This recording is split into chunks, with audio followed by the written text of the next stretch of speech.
What up, everybody? Got a banger today with Mr. Secret Closer Hyro over here. And then we got James from Property Leads. So we're going to be doing Metro Leads today, right? Nationwide Metro Leads from Property Leads. Yeah, so this is, yes, we are. Yes, we are. Okay, sweet. Just tell us a little bit about you guys, James. For those who don't, I mean, a lot of my people probably definitely know who you are. I talk about you a lot, but now that you're officially here, what do you got for us? Yeah, amazing. We're going to be calling the new Metro National Metropolitan filter set. It's roughly top 800-ish counties from a population perspective. There's also some sort of government guidelines that we use to sort of determine that. I'd say one of the biggest complaints we used to get was with the national filter set, at least, was a lot of the stuff's really rural. And so we just thought, well, cool, let's break it out, and then you can decide if you want the more metropolitan leads for a little bit more money, or if you want to keep using the national leads. So for 30. So we're going to call the $75 metropolitan leads today. We focus on, form fill leads. So anywhere from a, lead channel perspective where we can produce a form fill, that's what we're running.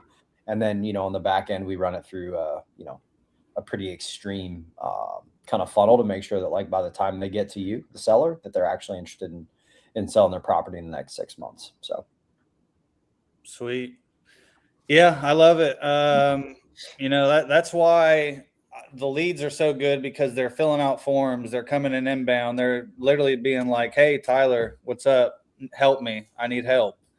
And especially if you do the live transfers, which we're going to see some today, I assume, they're literally on the call waiting for you. And Hyro, I'm curious, how do you answer your live transfers? Because I hear people doing it and butchering it, everyone's butchering it. And so how are you answering? What's when you pick up?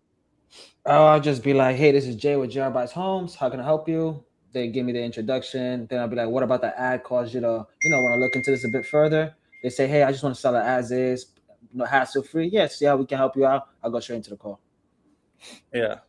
So kind of a professional. I don't want to be too nonchalant. Yeah. In the beginning.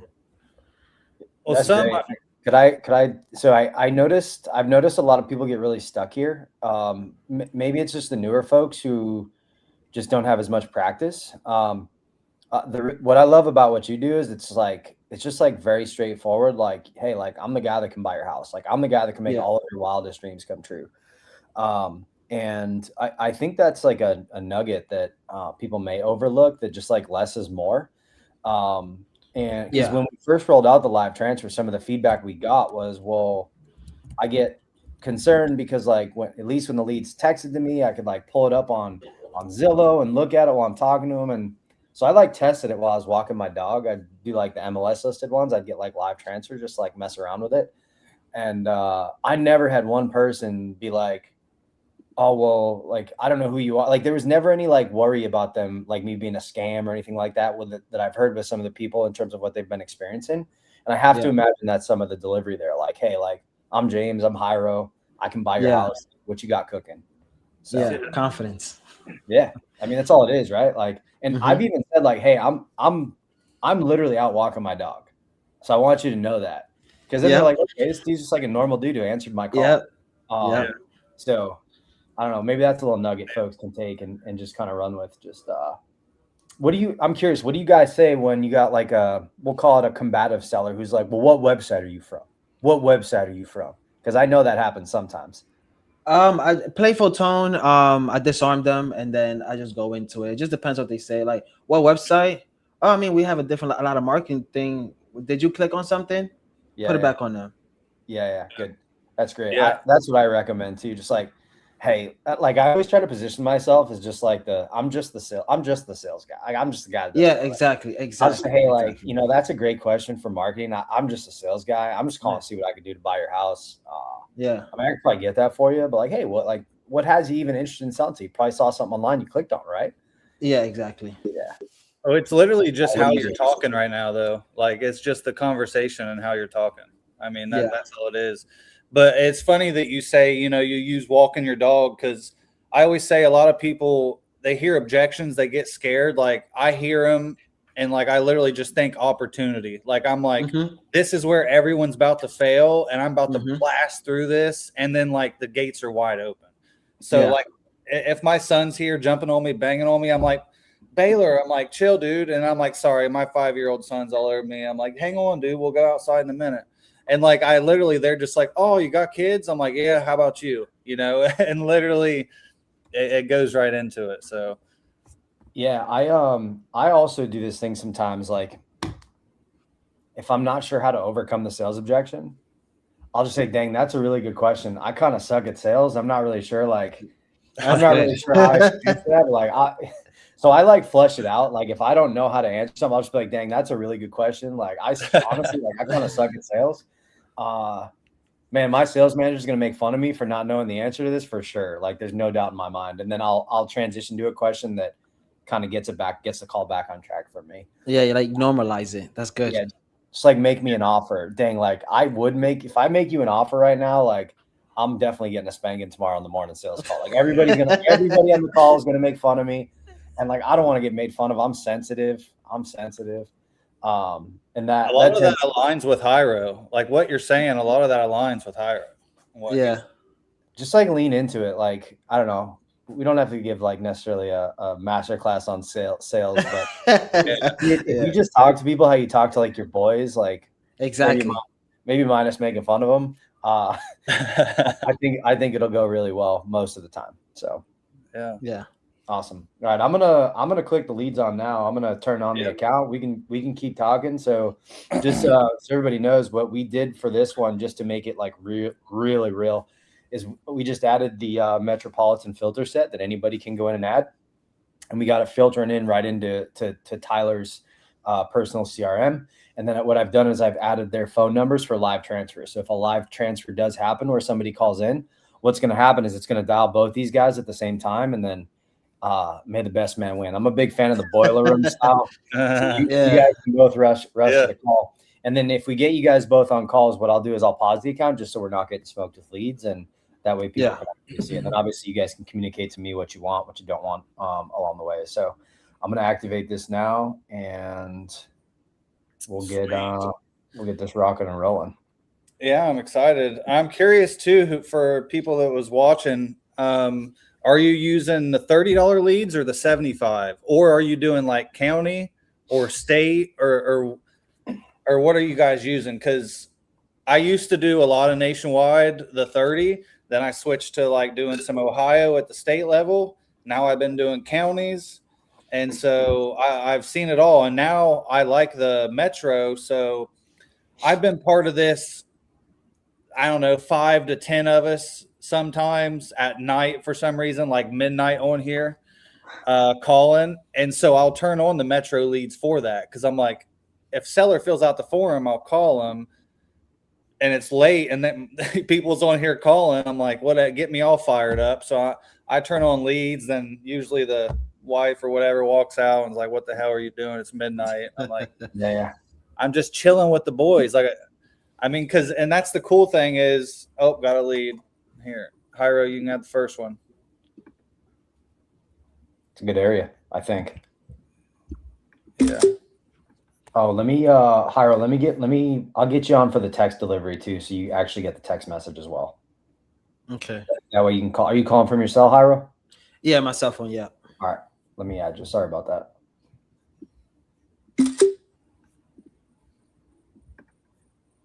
All right. Coming over. All right, cool.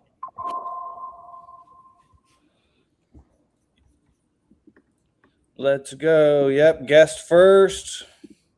Gentlemen.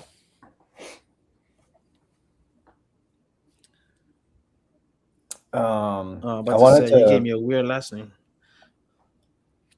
Oh, yeah. Yeah.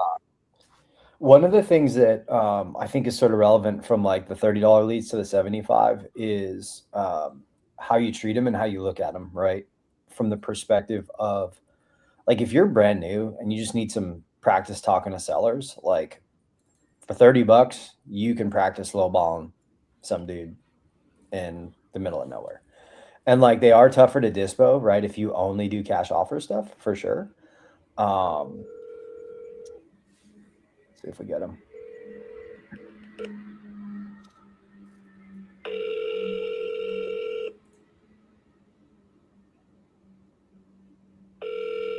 You guys can keep talking. I'll just mute him. He picks up out. Okay, cool. So, you know, look at it from the perspective of just like, you know, you're kind of paying your dues, learning to talk to sellers. You know, when you're brand new, like the only thing you should be doing is talking to sellers, in my opinion. And like, you know, investors, I was guilty of this too early on. Like you find literally anything to do except for the thing you should be doing. Yeah. I'm truly not judging anybody. Like I was that guy for sure. I'd be like building drip campaigns and putting all this stuff together just because I was scared to get on the phone. And you know, that's one of those things you got to conquer. And the only way to conquer it is just to do it a lot. It's like public speaking, right? Like you might be something that makes you nervous, but if you do it enough, it's not, you know, it's not anything that worries you anymore. And then as you get more skilled, right, that's when you can shift to, you know, some of the metropolitan leads 75, and then, you know, potentially countywide. Like I know Tyler, you started off doing the national stuff, and now you're specific to one county in Ohio, which I think is really wise. You're going really deep, and I think that's a great strategy. So, I think sometimes people see these lives and they see guys like, you know, you two who are stud closers closing 1 in 10, and then, you know, they buy 10 leads and they're like, well, I didn't get a deal. And well, you know, I called 10,000 people before that. Yeah. You know, there's an element here to just kind of time in the box, or like I've heard RJ say like stay in the pocket, kind of time in the pocket. You know, different kind of use case, but it's definitely relevant, right? Like how many sellers have you talked to in your career? And is it reasonable to think that, you know, your conversion rates would be the same as somebody brand new, right? You know, or I'm sorry, if you're brand new, your conversion rates are the same as somebody that's been doing it for 10 years. So, you know, there's a skill set lift for any new like sales role, right? And that's all we are. We're in new sales roles, right?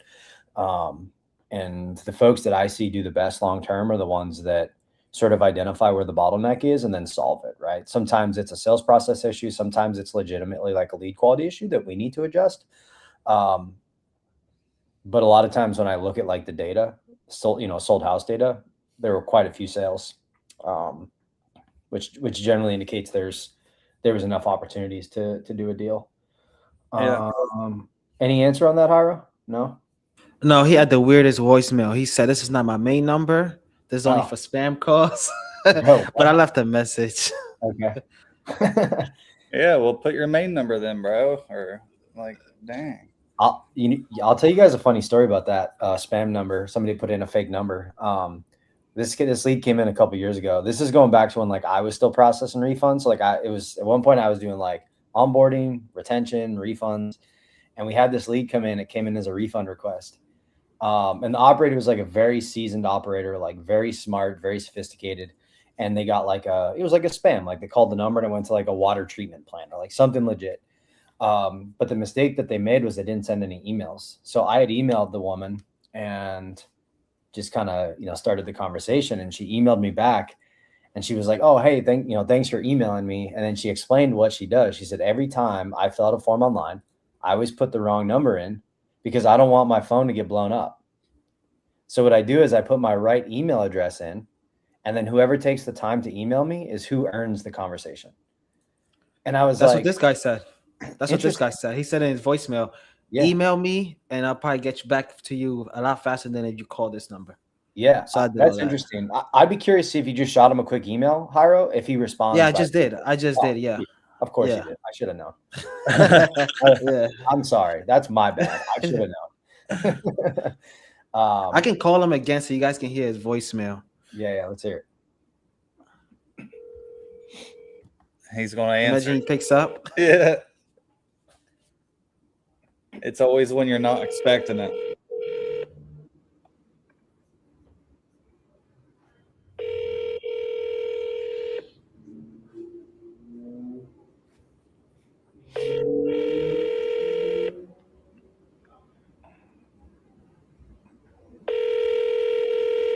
What happens now is they're filling it up while they're at lunch.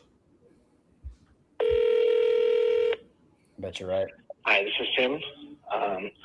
I'm not here. This is not my main number. This is mainly for spam callers and people I don't know. If it's something you think I'm interested in or somebody that needs to get a hold of me, you can leave me a message after the tone. Otherwise, you can send me a text message with who you are and what you are wanting me for. Or you can send me an email at base1111@AOL.com. They heard that, but whatever. Poor He guys. ain't getting back to it. Yeah. I saw Danny Force on here. I guarantee he just emailed him. See you, Danny. He's gonna text me now. I bet you. Yeah. Yeah, but I think it's also it's cool because you guys track a lot of data. Like a lot of like the maps you guys had and stuff, like that's phenomenal. Yeah, I mean, listen, like a very common question we get is like, what do the leads convert at? And I'll be honest, like I used to be the guy that said 1 in 10, 1 in 12, because like that's what everybody said they were converting at early on, before I was, I don't know, I think before I really knew what I was doing. But then what started happening was I would tell people that and they'd call me and say, well, you told me if I got 10 leads, I'd get a deal. So I was hard committing to a number. And are there people that close 1 in 10? Sure. I think the best I've ever seen consistently, like over time, years and years, is 1 in 6. But like she's extraordinary, and her husband does construction, and like they have a very unique setup.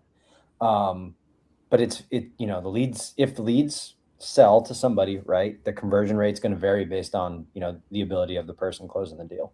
And I think we've seen that with like newer investors versus to, seasoned guys like you.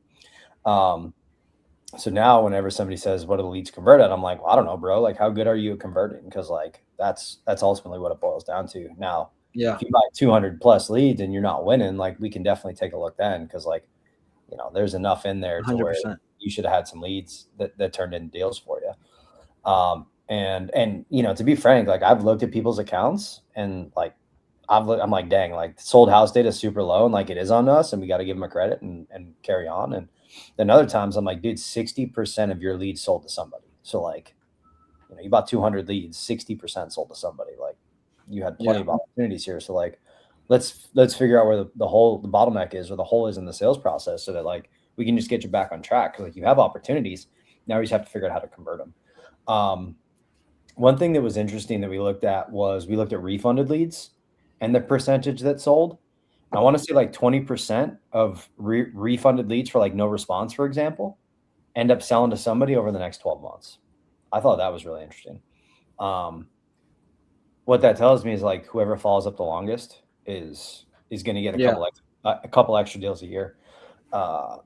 I've heard out on the streets that most people only follow up for like 2 weeks, which like feels like a waste of your money long term. So if you're not following up long term, you should be.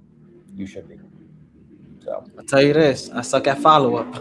Do you really? I'm a one call close. I feel like after the one call, if you don't close it, your chances of closing it is very low. Interesting. I'd be really curious to see what your numbers would look like if you added in some drip campaigns. No, I do have drips, but I'm talking about like manual follow up. I don't do them after a certain amount. 2 weeks. Yeah. So I agree with that. If you're the closer, I actually don't think you should be the one doing manual follow up. Yeah. If you're brand new, sure, but like you're not. That's probably more of a lead manager if you're at the point where you have a lead manager. Yeah. Because I agree, like that's not the best use of your time. Yeah. So the lead manager can do that. And then if you guys have the ability to live transfer to you, like if they have somebody on the horn that's like, yeah, I'm ready to go. That's somebody that I would live transfer right over. Give me 1 second here. I'm just going to try to get some more leads coming in a little faster here. We jumped on a peak when everybody got their Metro leads on. Yeah, a few people just fired up. They're probably gonna be mad at me. Sorry, guys. There's a good chance some are watching this. Sorry, guys. Don't up your bid for a little bit, guys. We don't need a bunch. We just need a few.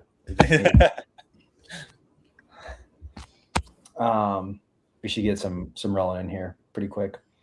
Let's see.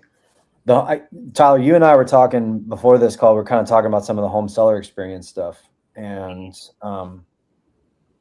I think that's relevant. Should we talk about that? Yeah. No, absolutely. Yeah. Okay. Some of the things that we're working on the back end at Property Leads is just improving the seller experience, or like the seller handoff to like you, the buyer or the investor. Because if we think about the process of capturing leads, right? Like the investor is the client or whatever you want to call it of Property Leads, right? But the home seller is the most important person in the transaction, right? Like, and the example that I used with Tyler was, let's say nobody ever sold a house ever again. I know that's crazy, but let's pretend they didn't. Like, what would we do? We'd all be looking for a new job, right? So what that tells me is like the seller is the gold in this deal, and we have to treat them as such. So what we're working on the back end is, how do we make the handoff from one of our many branded sites or paid ads or whatever better for you guys, right? So that when they call, or Hyro calls, and they're not like, well, what website are you from? Or I saw you on this one, and poor Hyro has no idea like what how to answer. So we're starting to pull in potentially some template stuff where you'll be able to maybe put some custom stuff in there. Like a video would be potentially included in there. So like you'll be able to shoot a video, be like, hey, I'm James, I buy houses. I'm the one here that's gonna be calling you soon. But if you want to talk to me right now, literally just click the phone number right above here, and they'll just live transfer you right to me, which is crazy. Dude, that's so sick.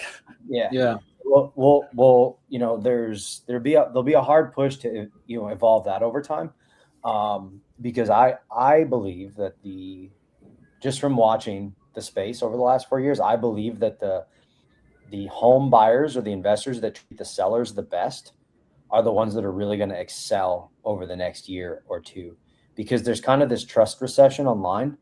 Where people are just really nervous about everything, and I've experienced it. I've probably told the story on calls you guys have been on. I'll tell that in a second.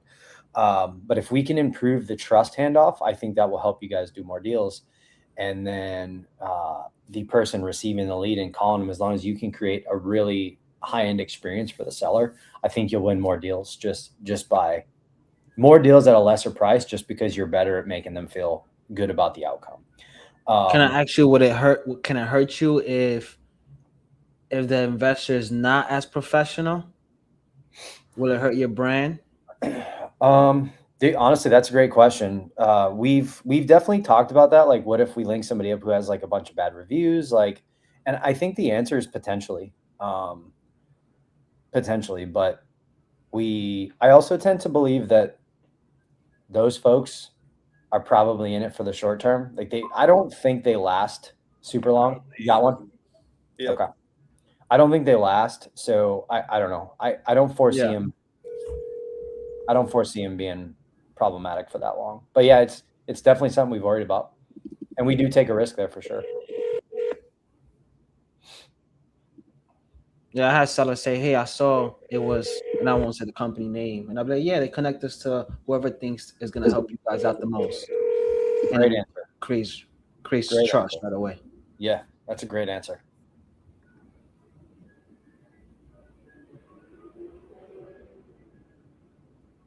I'll be right back. Let me use the restroom. Okay.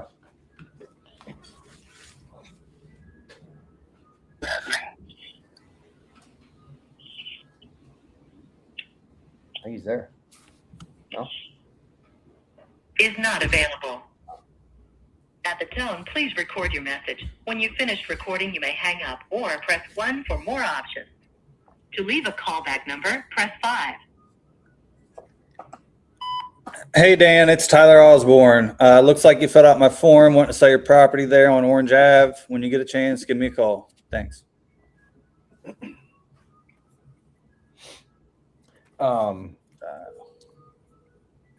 I'm going to hit him again real quick. Double dial.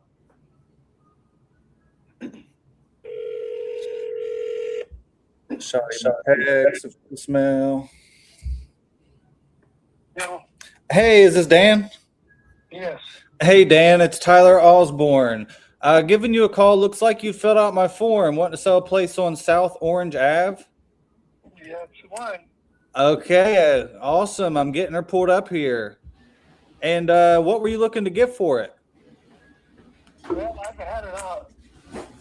My best offer has been $380. Okay. You had an offer at $380? Yes. Okay, and was that a cash buyer or? It was supposed to be cash, yes. Okay. All righty. And so the 380 don't cut it then? Not really. You know, it's the only house I've ever owned and ever sold. So Okay. that was my first offer. So Okay. All right. Well, can you tell me a little bit about it? Kind of what's going on? well, it's an old house for sure. It was built in 1914. It's 3 bedroom, 2 bathroom. One's not finished. Needs work. Not in great shape, but it definitely needs some work. Big yard. Don't know what more you need to know. Okay. I mean, are you living there? Yeah, I live here. I Okay. lived here the last 50 years. Well, you've got your use out of it then. Oh yeah. Yep, I have. Well, where are you heading next? I'm gonna be here in Yuma still. Oh, okay. Nowhere too far then? No, not planning on that. Just gonna do whatever the hell I want. Hey, it sounds like you've earned it. Yep, I have. All For right. a long time. Okay. Well, I guess, I mean, after 50 years, like what's got you looking to sell it now? Take the money and run. Okay. Retired. Go out, just doing whatever. Not planning on buying anything or anything like that. Gonna split it up. Okay. I got a kid that's gonna get some, and my ex-wife, and well, my wife and I are both owners of the ex-wife, and we were gonna live in it, and then I'm just tired of doing the work to it. She agreed to sell her part, so I'm looking into it. Seeing what the market does. Okay. I mean, have you kind of looked around at like what's selling and stuff around there? No, not at all. Okay. It's in a historical district, not on the register though. Mm-hmm. But yeah, it's a all right neighborhood, close to schools, and then the old part of town, downtown. Okay. I don't know what else to say really. Okay. You said you're just. I could probably answer questions easier than Yeah. give you the rundown, Yeah. So you're just tired of working on it here. I mean, have you done any work to it at all, or not yet? I've worked on it on and off my whole life, I've worked in construction, so I've done this and that. Okay. But there's too much more left. Yeah, there's quite a bit to do. It's just always just me, so. And I ignored it for a while and, got behind on it. So some neglect there too, So, other than that, it should have been done. Yeah. But Too much for anyway. just you. Well, I slacked a little too, I Mm. got a hot rod for a while, and that cost me quite a few years and a lot of money. Mm-hmm. So, I mean, how much money am I going to have to put into this to do all the work, you think? Well, it depends what kind of condition you're looking to have on it, Yeah. The plumbing's been pretty much done. The electrical's usable. Could be, improved.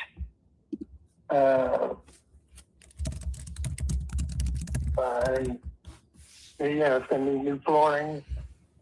A lot of the original plasters here that I've been patching. It looks pretty good what I've done there. You got enough experience with it to where it's not patch looking, Mm-hmm. But it's got the old windows, old vertical double hung windows. 3-bedroom, 2-bathroom. Mostly tall ceilings. Okay. So I'm curious. I mean, who's this person that you said offered you 380? Because I don't see. I mean, there's nothing even selling in that range. It's another company like yourself. I don't even remember which one it was. That was just the best offer I had. Oh man. Well, I always say my competition sucks, and I guess that's proven it. I see, and that's why I asked if you've been looking yourself at what's selling. I mean, I think if it's fixed up, it sells for like 280. 280. Well, it probably does. Yeah. Going off that highest offer, Yeah, I'm just trying to figure out what planet them guys are on, There's no one that's going to do that. Well, I'll let them if they will. Hey, tell them if they will. My house is for sale too. Yeah, I don't have to sell it. It's just time I'm tired of working on it. Time to just enjoy part of it. I'm, 60, 70 years old and about wore out from work. So just gonna enjoy it. Yeah. You say are you still working or no? No, I just barely retired. Okay. Yeah. I mean, like I said, the 380, that is a high offer, but I just get afraid sometimes because other wholesalers, give you these high numbers and drag you out 30 days and then just price drop you at the end. And these guys, they're going to be price dropping a lot. Right. And I realize that. Yeah, and I mean, I know you're just wanting to get out of it, be done, and not have to deal with the headache. And I'm the one young enough and dumb enough to still be doing it, so I could take that on for you. But like I said, business? Yeah, so I'm an investor. I do multiple things. I do some wholesale properties. I buy them, fix them, flip them. I got partners that we buy them and they hold them as rentals. Right. I have pretty much any way here to help potentially. Now, you say you don't really need to sell or nothing. So what's kind of your timeline on this? There really isn't one. I know I've collected so much junk in that 50 years. It'd take me a while to get out of here, Okay. Yeah. So, and I hate to think what I'd have to do with it.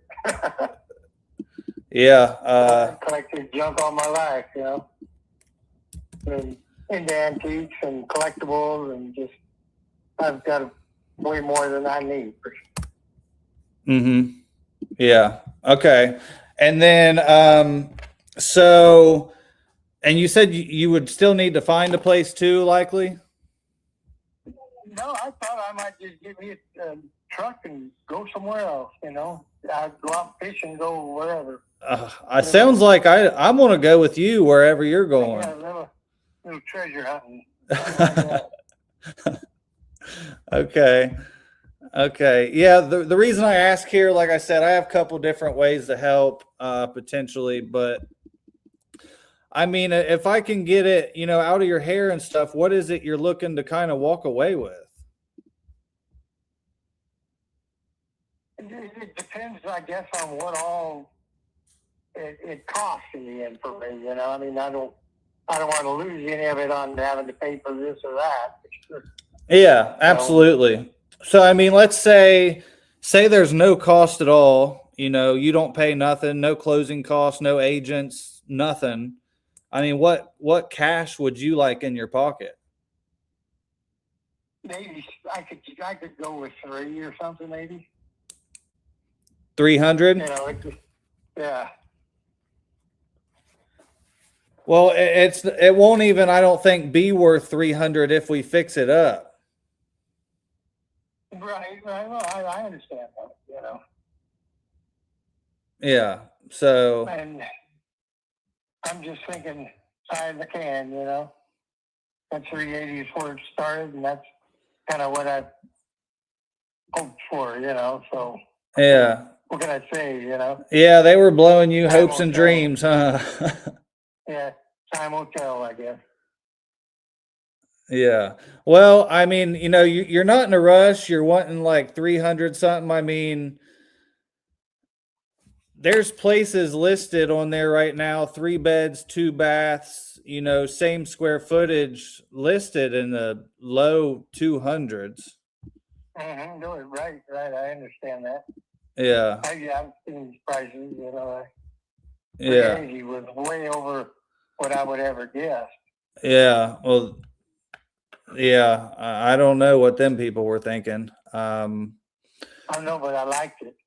Yeah, I don't blame you, but I mean, I'd love to help, you know, get it off your hands and stuff here. You know, I know it's a lot of work, but unless you got a good bit of wiggle in your worm there and stuff, I mean, have you thought about listing this with an agent? No, I haven't. Yeah, I'm trying to avoid that, you know. Yeah. Why are you trying to avoid that? Just so I don't have all those other fees I got to get involved with, and inspections and. Yeah. Well, they'll be. You know, the broker.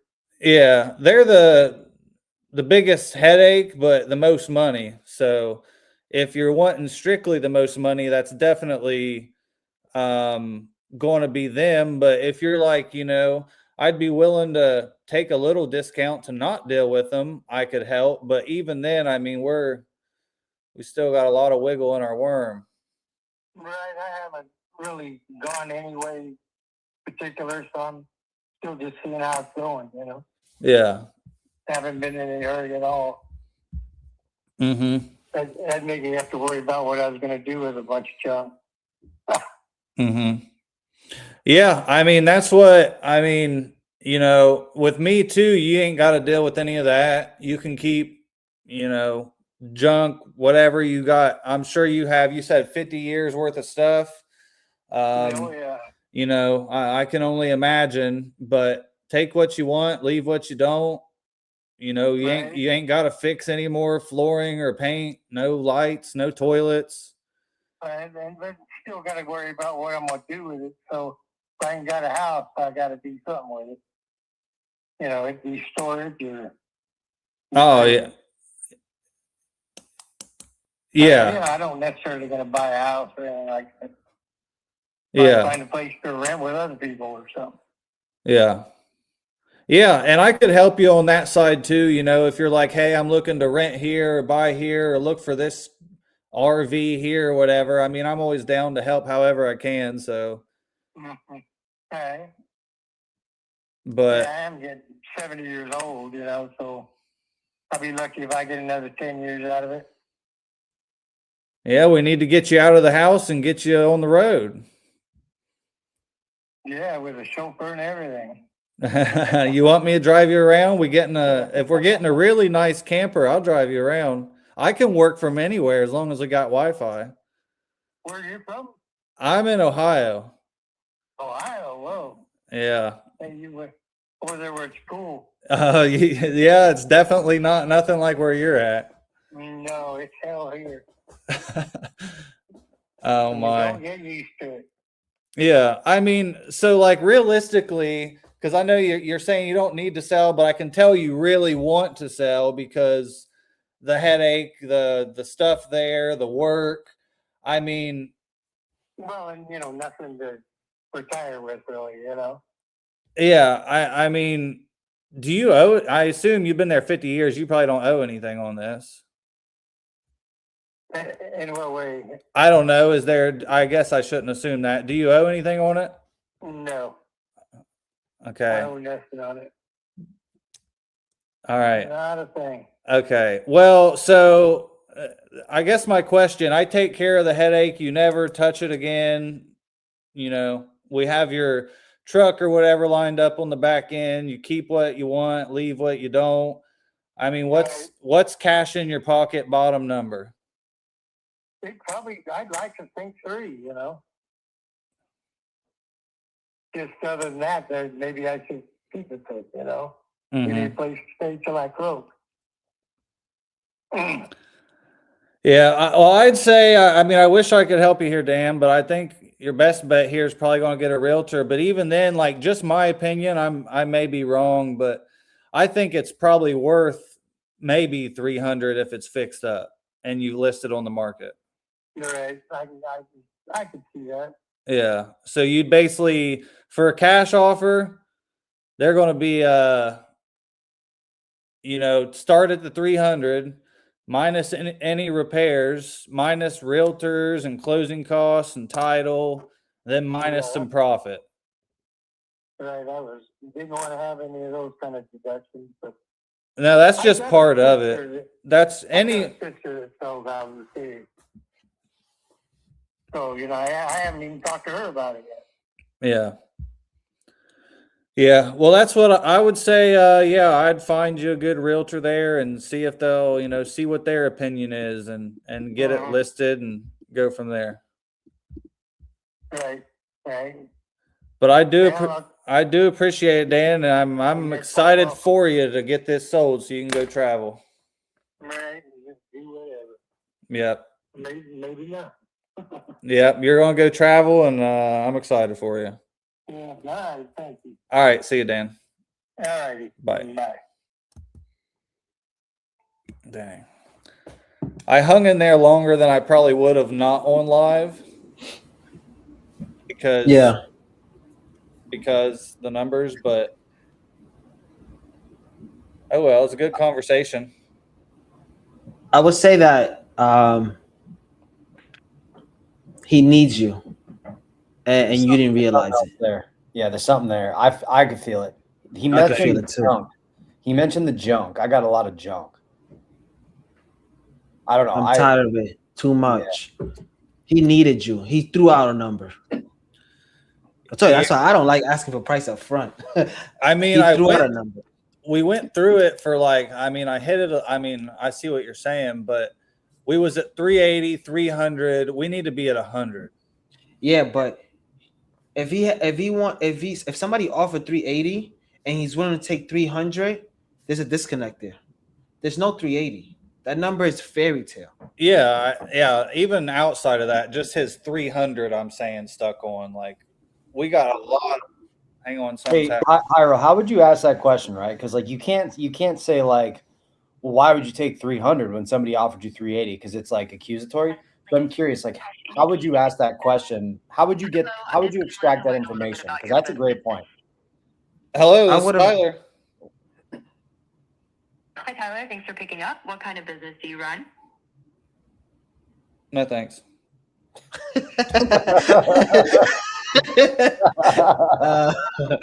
I would have went into tired of it. I would have went into that moment.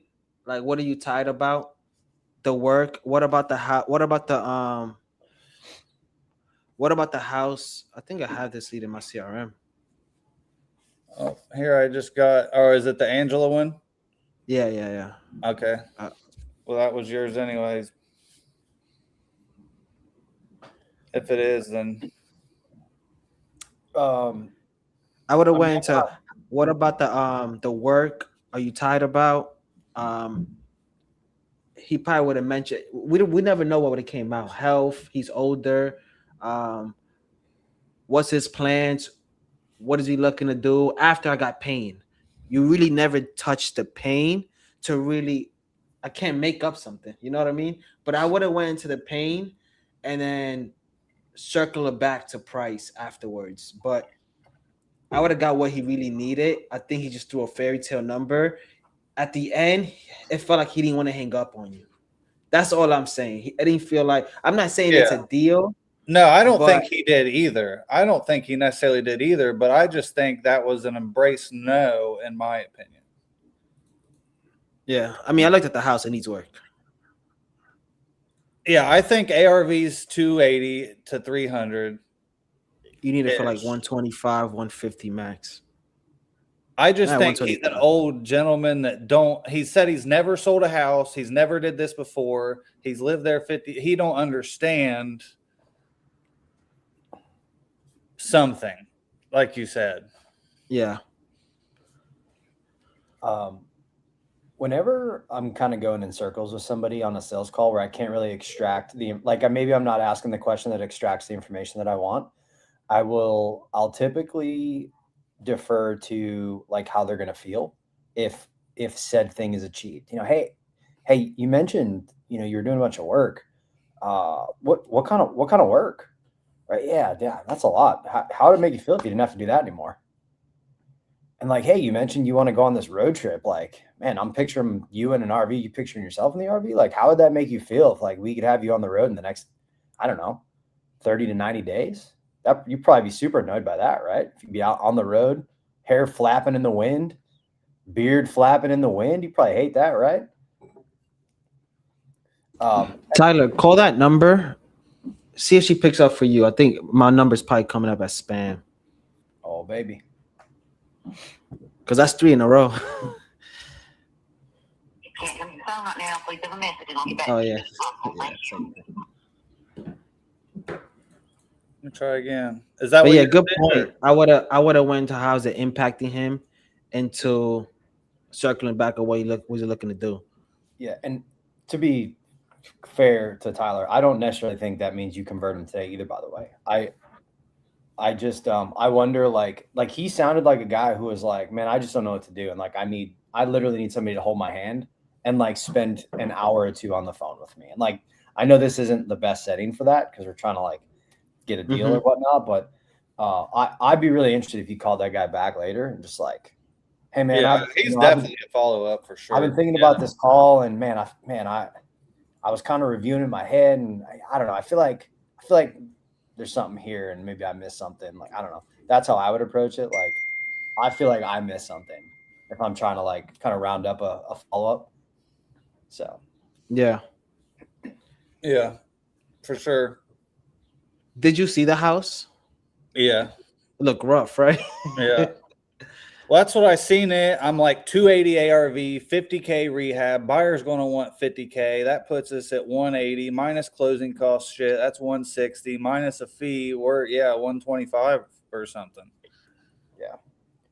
I don't know if it was you, Tyler, or if I've seen RJ do this, but and I don't know exactly how the question was framed, but it's like, hey, I'm looking at the numbers here, and if I buy this house, like I'm backing into it and I'm already losing money. But like maybe I'm missing something. So like here's what I'm seeing, this is what the RV is. Here's what it's going to cost me to fix it up, which is why I can justify the price.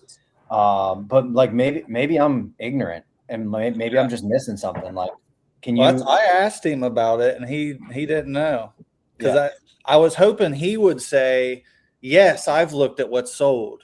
And I was going to be like, oh, great. So you're seeing, but he said no. He knows. Yeah, he said no. He said he knows because he said he was a contractor. So he knows. Yeah. He's just trying to get a good number. You know what I mean? He's playing dumb. Would you be He's done surprised really good to at know? Yeah, would you be surprised to know when I look at the comps? I don't see anything selling for that. So like you either got a sucker but like I want to give it to you. You just have to be able to I gotta be able to justify the price. If we can justify it, I'm in. That's why I tried telling him I need to figure out what planet them guys are on. Yeah. That was good. I'll sell at my house too. There ain't no way. Legacy ROI or Roy? Was that Roy or ROI? I don't know. I'm not sure. But he said give him your comps with actual addresses, and he probably knows every street in town. Yeah, he probably does. For sure. Yeah. But his house is rough. Yeah. Yeah. Let's see. For sure. Let's see what we got for some. Mary texted, said I didn't want to speak to anybody. Yeah, she hit me with the stop. Yeah. All right, let me see. I got to follow up with Dan.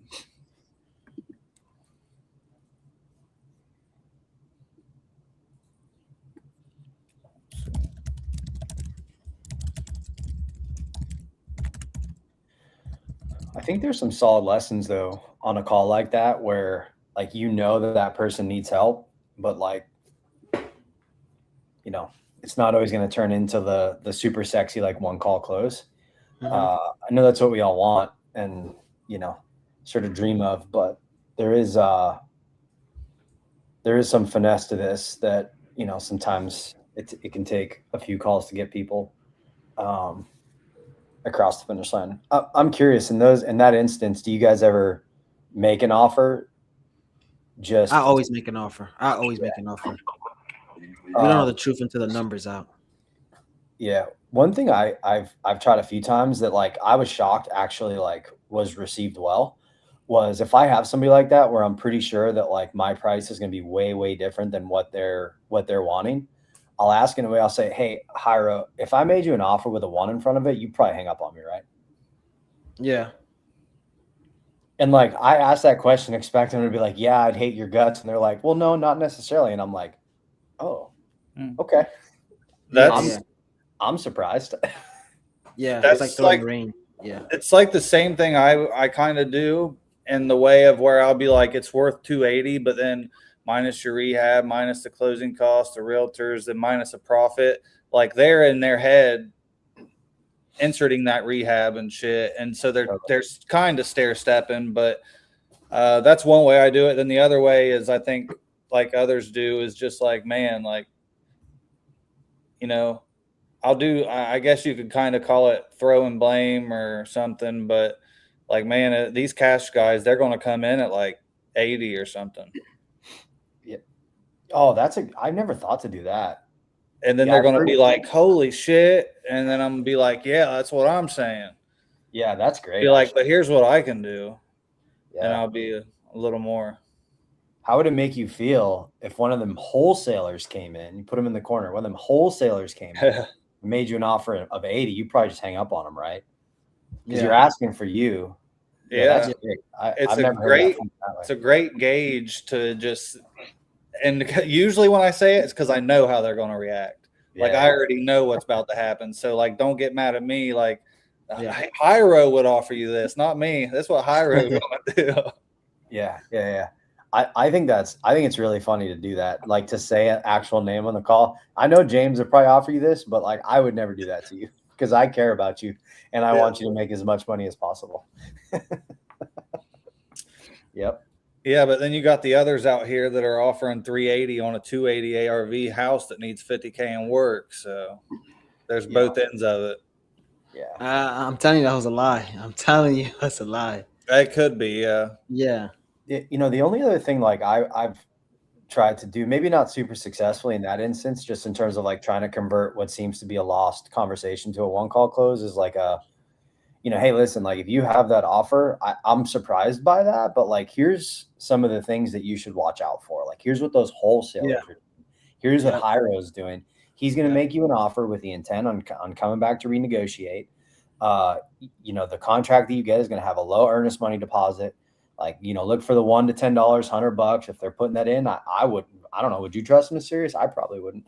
And then coach them on what to look through. And then, hey, if you run into one of these guys and you want just a second opinion looking through the contract, like give me a ring. Like I'll look at it with you and make sure nobody's taking advantage of Uncle Dan. I won't let anybody take advantage of you, Uncle Dan.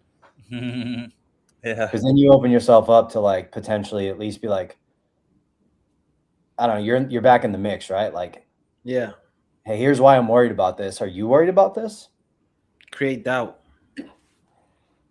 Yeah.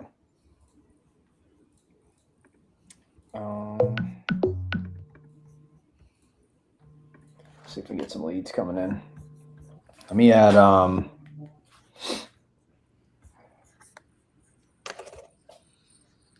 dang, status owner. Why?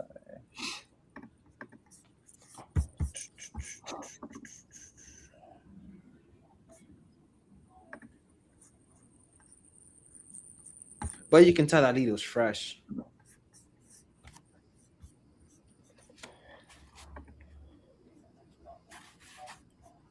Yeah, that Angela just goes to voicemail for me. Ira. Yeah, same. It's probably working.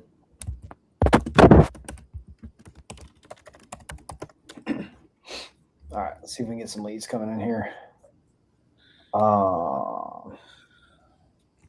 So you're getting the text now, Hyro, so I don't need to send them? Yeah, exactly. I just don't have the email, but Oh, do you want that? No, that's fine. If I get to the contract, I'll just ask Tyler. Okay. Yeah, that's a good point. I didn't even think of that. Yeah, we'll take the next one and show us how it's done. Yeah. Overall, though, really good call. I mean, you stay in the pocket and just like ask questions in a very like nonchalant. Yeah, and like you never get shook, even though like he's Yeah. not giving you what you want. I've noticed a lot of new salespeople or new investors will just get like shook and they're like, oh, he's not giving me what I want. Like they must not be motivated. And like sometimes that's proper true, like it's actually true, but you know, sometimes just like about asking the same question over and over again to see if the answer changes. And I thought you did a great job of that for sure. So I think do we just have one come in? Dorothy at 8660 Co Road 308. Press 1 to accept.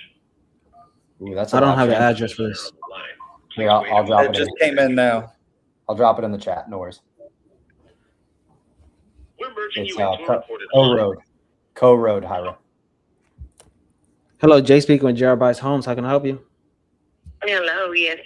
Was transferred to you to speak with about buying a home. Hi, and what's your name? Sorry.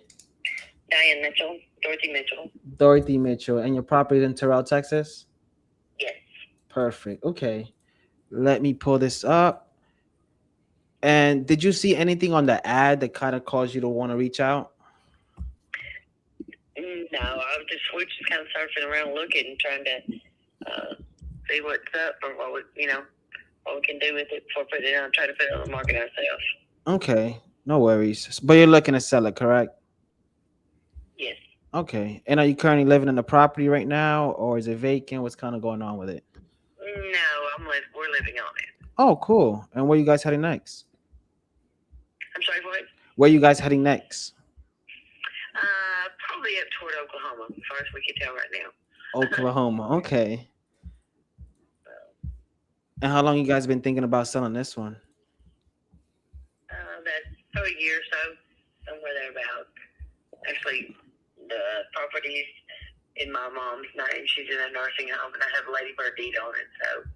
So she's well aware of it. She's ready to. She's on board if we need to be. Okay, got it. So are you living there with your No, it's just myself living here. My son lives in a little mobile home here. Okay, and then you guys heading to Oklahoma, and you guys been thinking about it for a year. What's came up that's causing you to feel like you want to change now?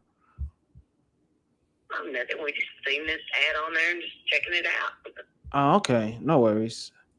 And I guess tell me a little bit about the home. Well, it's 3 bedrooms, 2 baths, about 1,800 square feet. There's a little less than 6 acres here. There's 2 mobile homes on the property. One of them is not livable. One of them is pretty nice. It's fairly decent. Mm-hmm. There's not any septic, no amenities go to the mobile homes. There's no septic, no water ran down there. That is fenced off. It's on County Road, Faith County Road. It's pretty clear, cleared land. And it's sitting on how many acres? It's 5.5, and it's a little less than 6. I don't remember exactly what it said it was. 5 point something.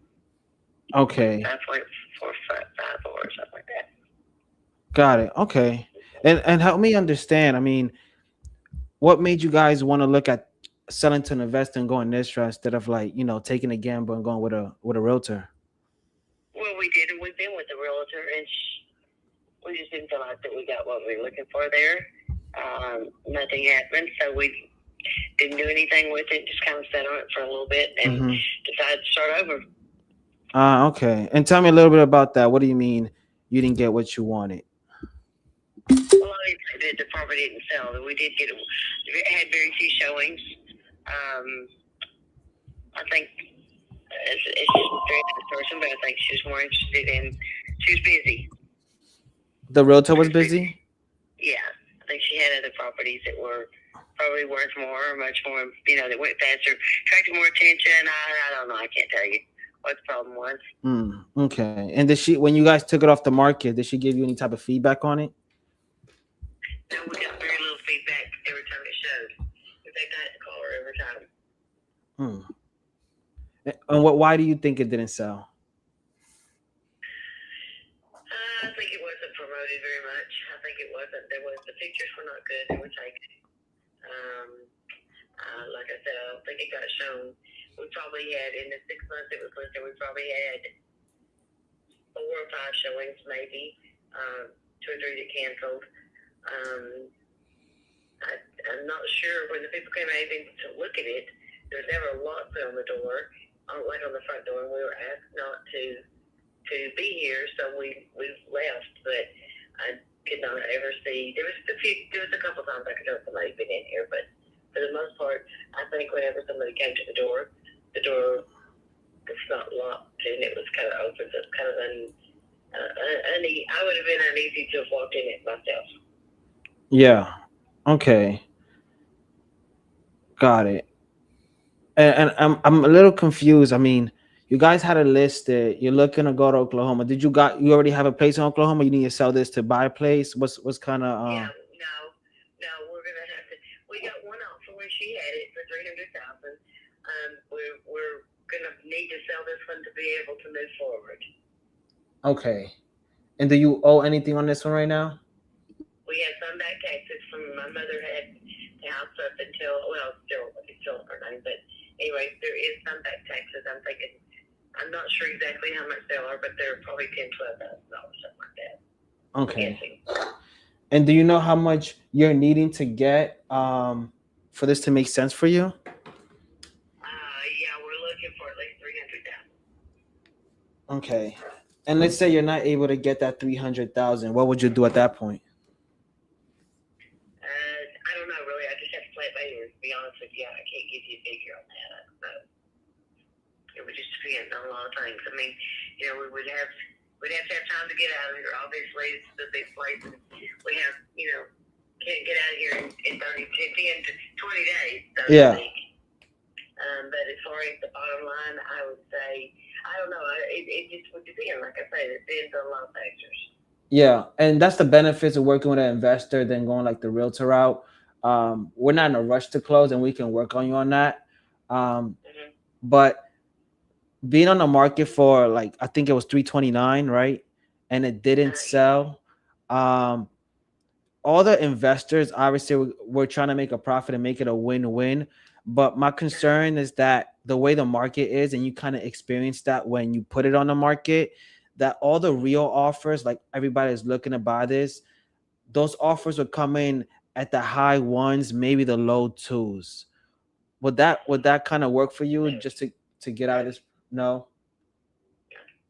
Yeah. So you'll just keep the property. Yeah. Yeah. Because we're looking at it didn't sell on the market, so that means when it's on Zillow and stuff, everybody sees it. Do you think the property needs a lot of work? What's kind of going on there? No, really, it doesn't need a lot of work. It's cleared off. It's cleaned off. It's just the house is in pretty good shape, honestly. Like I said, it just was not.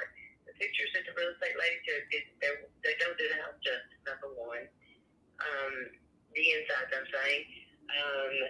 She just didn't promote it. It wasn't. I mean, there was never. I don't think she ever had a single showing on the house. It was always a different real estate company. I said we had one offer. We had 2 different offers for $300,000 on it. One of them we did not accept it because the last one we didn't. First one we didn't accept because we just didn't. Okay. The second one we didn't accept because the person wanted to be able to have us move out immediately. I did. No 10 days, no 30 days. Just go. and you can't do that when you live at home. Yeah. So I mean, it's not like it was. It just wasn't really promoted. I think she does hire in property. That's what I think. Yeah. And I'm thinking of ways how we can help you out here. Yeah. You're saying that it didn't sell because you felt like it wasn't marketed right. If you feel like if we will market this property right, it will sell. Okay. Oh well, yes, I would definitely think it would. Yes. Okay. There's a piece of property that's right across the street from us. It's not a house on it. It's just like a hay meadow. It sold corn right directly out my front door. Sold when they listed it. It sold within a month. Mm-hmm. Right down the road, there's a home with some more property. The area's got open field. Those are always prestige marketing or something like that, I think. Yeah. There's been a lot of things. Next door, actually, they sold that place there. It was, I believe, 5 acres. Yeah. And it sold within just like a very quick time. It had a double wide mobile home on it, and they sent the people who bought it, divided it, and put another double wide mobile home on there. So it's, it's kind of, I mean, it's not like the property's not, there's nothing wrong with it. Yeah. Okay. This is what I'm thinking, right? Because cash offer, every investor is going to come in the low 200, maybe high ones, because obviously we're all trying to make a profit. But there is another way where we can help you out. And you felt like this house didn't sell because of the marketing. What if we market this property for you? Are you able to take something around 250, 260? Would that work for you? I don't know. I can't say they would because I don't feel like we can rebuy for that. If that makes any sense for you. Say that again. Yeah. I don't think so because I don't think that we could purchase a new home or another home somewhere else for that amount of money. Okay. I think we're gonna have to have close to the 300.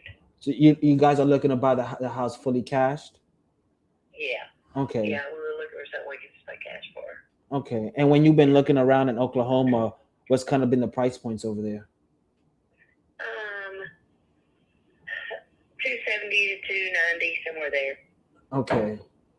And you don't feel, and I'm trying to go through all the options. You don't feel like if you can put a huge chunk down? No, I don't. No, I don't. I think that, I mean, to start with my credit, well, my son is going to put myself like that. Credit is not that good anyway. Yeah. And it's hard to get a loan for that kind of money whenever your credit's not 750 and above, So I would say no, probably not.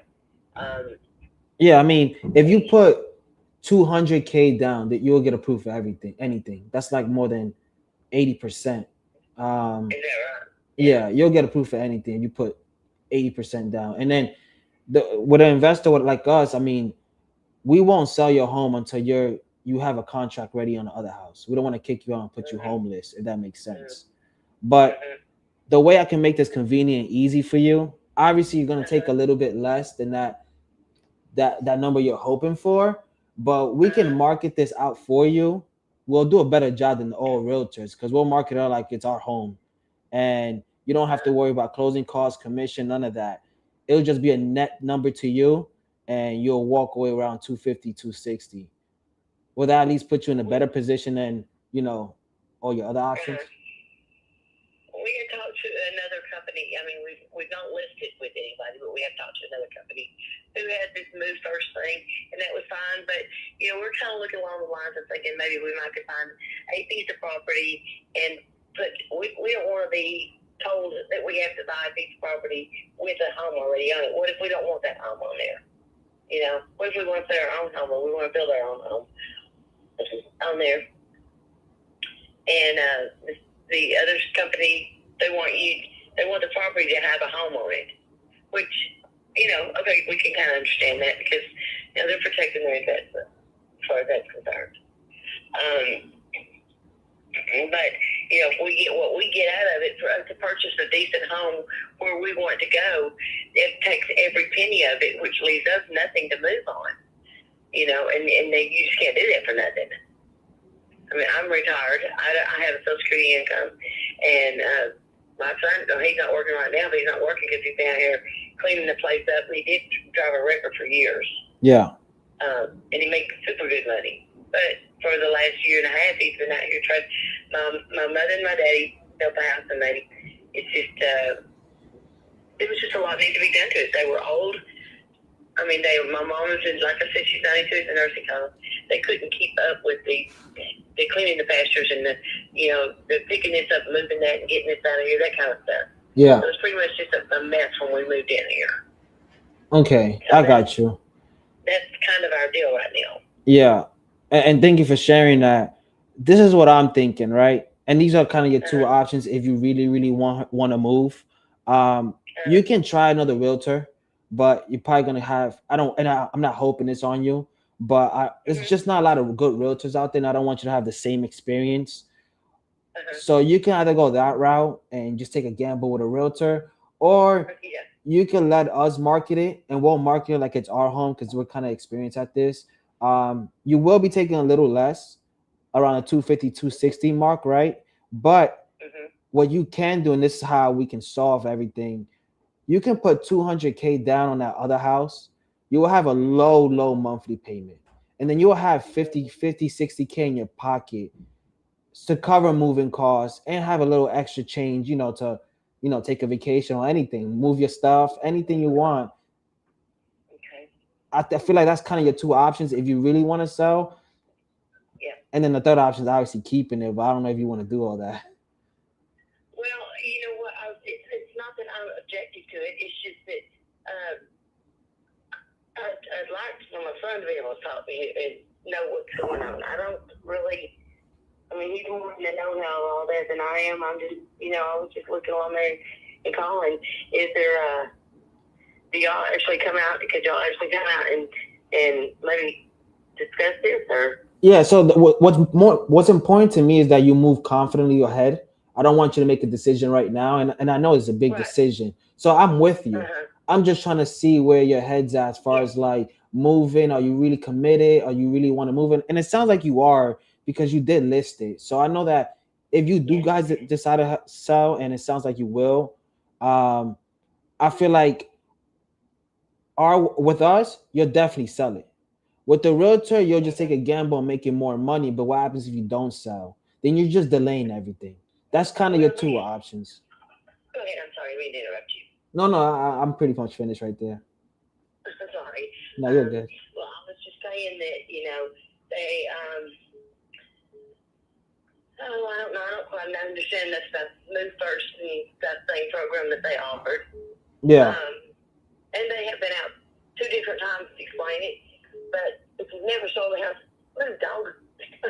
If you've never sold a house and you've never really been into this kind of stuff, and I haven't. Yeah. Like I said, the house belongs to my mother and daddy. And I just kind of got here in the middle of it, and I know, we've looked around. We know what we got to have to be able to move somewhere else, to find somewhere else decent to move and what we want, that kind of thing.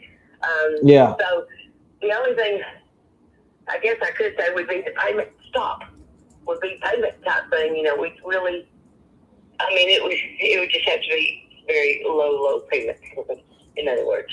Yeah. And this is what I want to do, Dorothy. I want to get on a 3-way call with the other decision maker, right? Kind of explain everything slowly where we all like in a good spot. And I also want to before that call, and we can schedule it, I want to send you our company's website, our reviews, our BBB reviews, and it shows that we help sellers and all the reviews and everything, so you know who you're working with. So in the meantime, before we get on that call, you already know a backstory on our company and how we help sellers, whether we buy it or just help them transition to the next place. So I would text you that information, and then what's a good day and time when we could all get on a call? Well, he lives here. I would just have to, let's see, I could probably have him either late this evening or tomorrow, either one. He lives right on the property. He's out working right at the moment. Yeah, okay. Let me check my calendar real quick. No worries. Let me check my calendar to see what I got available. Okay. You're in Central Time, right? Yes. Will 6:15 for you work? Your time? That would work. Yeah, that's yes, that's fine. Okay, let's do that. I'm gonna book it right here. I'll give you guys a call, kind of explain everything, whether we do business or not. I kind of just want to be a helping hand and just be a guy that gives information out, so you guys make the best decision, a confident decision. And in the meantime, I'll send you our company website so you can know who you're working with. My face is right on it, so you'll see it kind of a visual.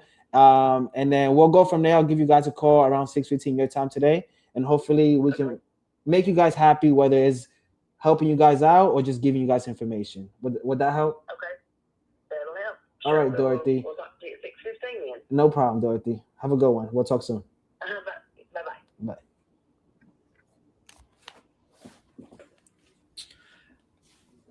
I like the pullback. Yeah. I could have closed her. I just didn't. I don't know if I want to deal with her in this mobile home. I was just gonna close it for the stream because she said she had offers at 300. So at 250, an ovation will work. She had 2 offers at 300. So that's kind of my play there. Yeah, another lead came in, so I wanted to call it.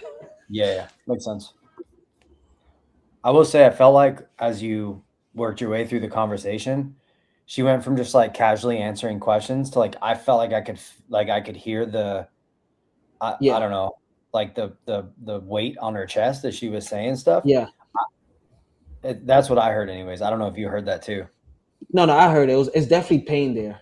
At the beginning, she was guarded, and it's definitely and I can make it come out in the next call. I just hate Texas leads. Marcus sucks. But let me. Oh, I got a Tyler Texas. Is he talking to Tyler Texas? I'm trying.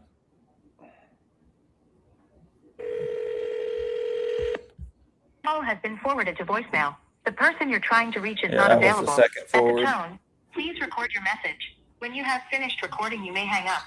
Hey, Thaddeus, it's Tyler. Looks like you filled out my form wanting to sell your property. When you get a chance, give me a call. Thanks. Thaddeus. That was my first call in a week. I've not been banging them out either. What you guys been doing, man? You guys been on vacation?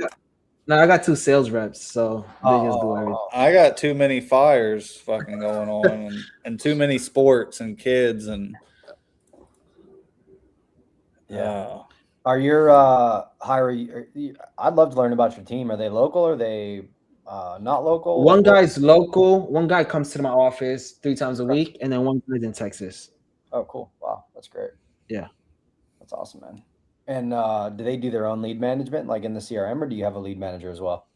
I'm the sales manager, so I make sure they they do their own lead managing, but like my way that my CRM is set up, like if they make an offer, I know, and then I see what's the lowest the seller can go. If we're within striking distance, we got to figure out how to close that seller. So like my notes got to be so like dialed in. Yeah. How do you keep them dialed in? Checking on them every day. Yeah. They're new. There's like 4 weeks in. Yeah. The sellers are they're all 4 weeks in, so or 2 months in. So yeah. And I'm still figuring it out. SOP's a little wacky. But yeah, growing pains. I mean, I think sales team CRM hygiene is something we all like got to keep in check. So I was curious how it was going for you. It's one of those forever struggles. Us fellas who are good at sales we're often not good at like taking notes. I know like I'm that guy. Like I am the guy. Decent, maybe a little bit below average sales guy, but really bad at taking notes. And I'm preaching to them stuff that I don't do. I don't take notes. Yeah, that's the tough part, right? Is like kind of like the do as I say, not as I do. Yeah. But I do think that like there's a benefit to them understanding, or just a sales team in general understanding why that's important. And you go back to make an offer in the future and you don't know what you offered originally, or you don't know what your anchor point was, then it's really tough to know when to come back. So and then the follow-up conversation, if you can say, hey, I know last time you were at 85, you're probably at 985K this time, right? a good way to leverage. Line. Please wait a moment to be connected. I need the name for this guy. Oh, I'll send it right now. I got it, James. Yeah. Jim We're Bob. merging you into a recorded line. Hey, Jay with JR Buys Home. How can I help you? You were going to give me a quote. Oh, am I speaking to James? Yes. Hey, James, this is Jay. Yeah, I'm giving you a call about that property on Antepenco Court. Is that right? That's right. All right, give me a second. Let me pull this up.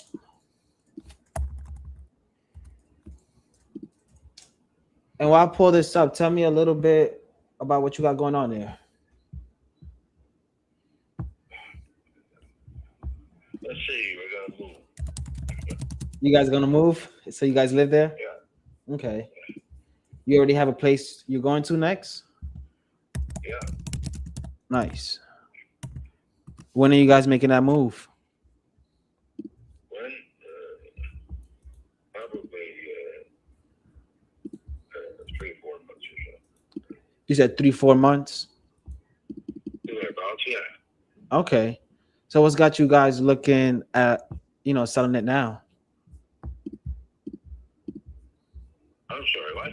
I said, what's got you looking at like an option like this now if you're looking to sell it in 3-4 months? Because we have to get on a list for independent living. I have no idea how long that's going to take. Okay, no worries. Okay, let me pull this up. Do you have a mortgage on this right now? Oh, yeah. What's that amount? 307. Okay.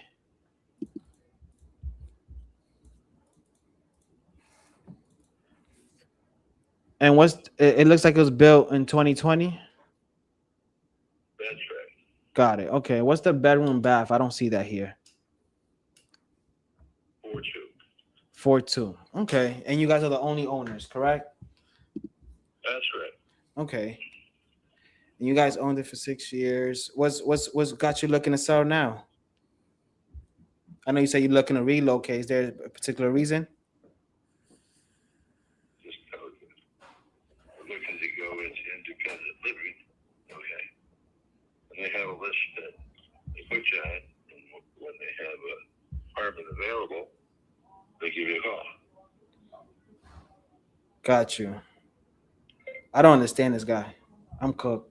He's moving into assisted living. He got on the. Got it. Okay. And I'm assuming the property is in good condition since it was built in 2020, right? There's nothing wrong with it? Nothing wrong with it. Okay.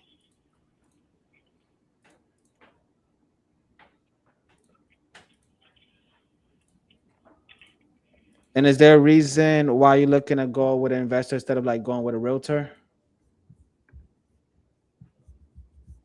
I'm sorry, what? I said, is there a reason why you're looking to sell to an investor instead of like listing it on the market with a realtor? Well, I was thinking of saving money. It depends on what you tell me. Ah, okay. I got you.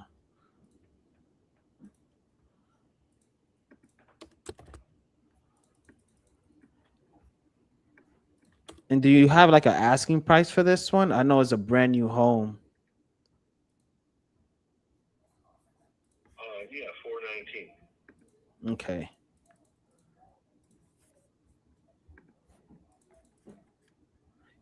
And you're on the corner. Do you have a pool on this one or no? Do I have what? A pool. A pool? No. Okay. Just based on just looking at it, I don't think a cash offer will work here. We do have different options.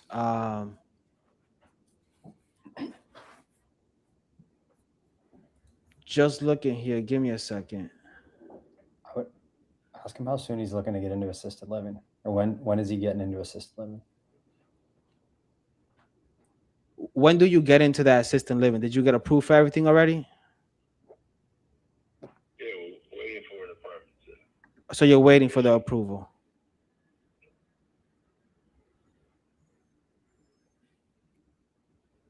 So how long does that take? Depends who dies, I guess. Depends on what? Sorry. Well, it's for senior citizens, okay. Yeah. Independent living means you don't need any medical care. So you're somewhat dependent upon somebody dying to get their apartment. So Oh man. you predict. I don't know. Okay, so it's not like certain. You kind of just waiting it out. There you go. Ah, okay. So let's say you get an offer on this one. What's your process like? Like, how would you make a decision?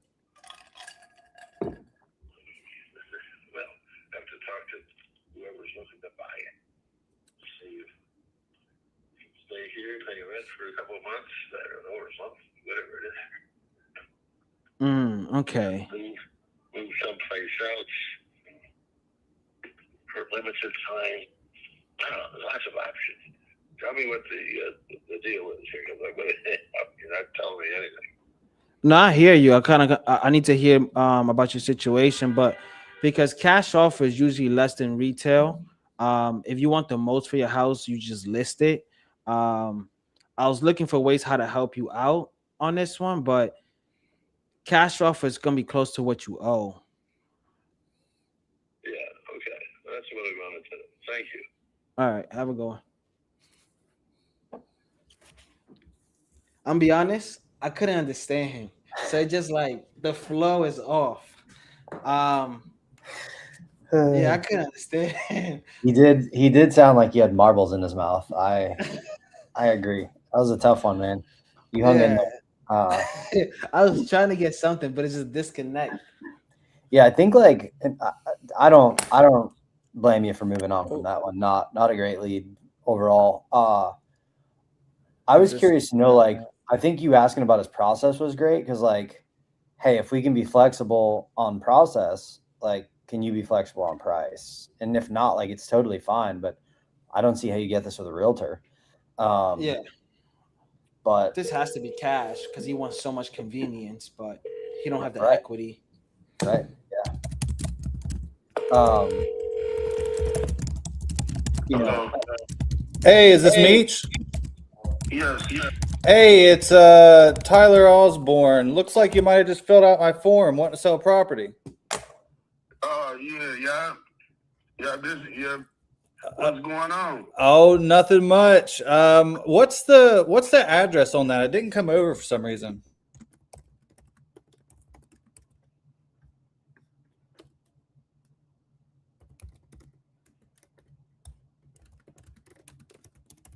Got it here. Alrighty. Well, what were you looking to get for it?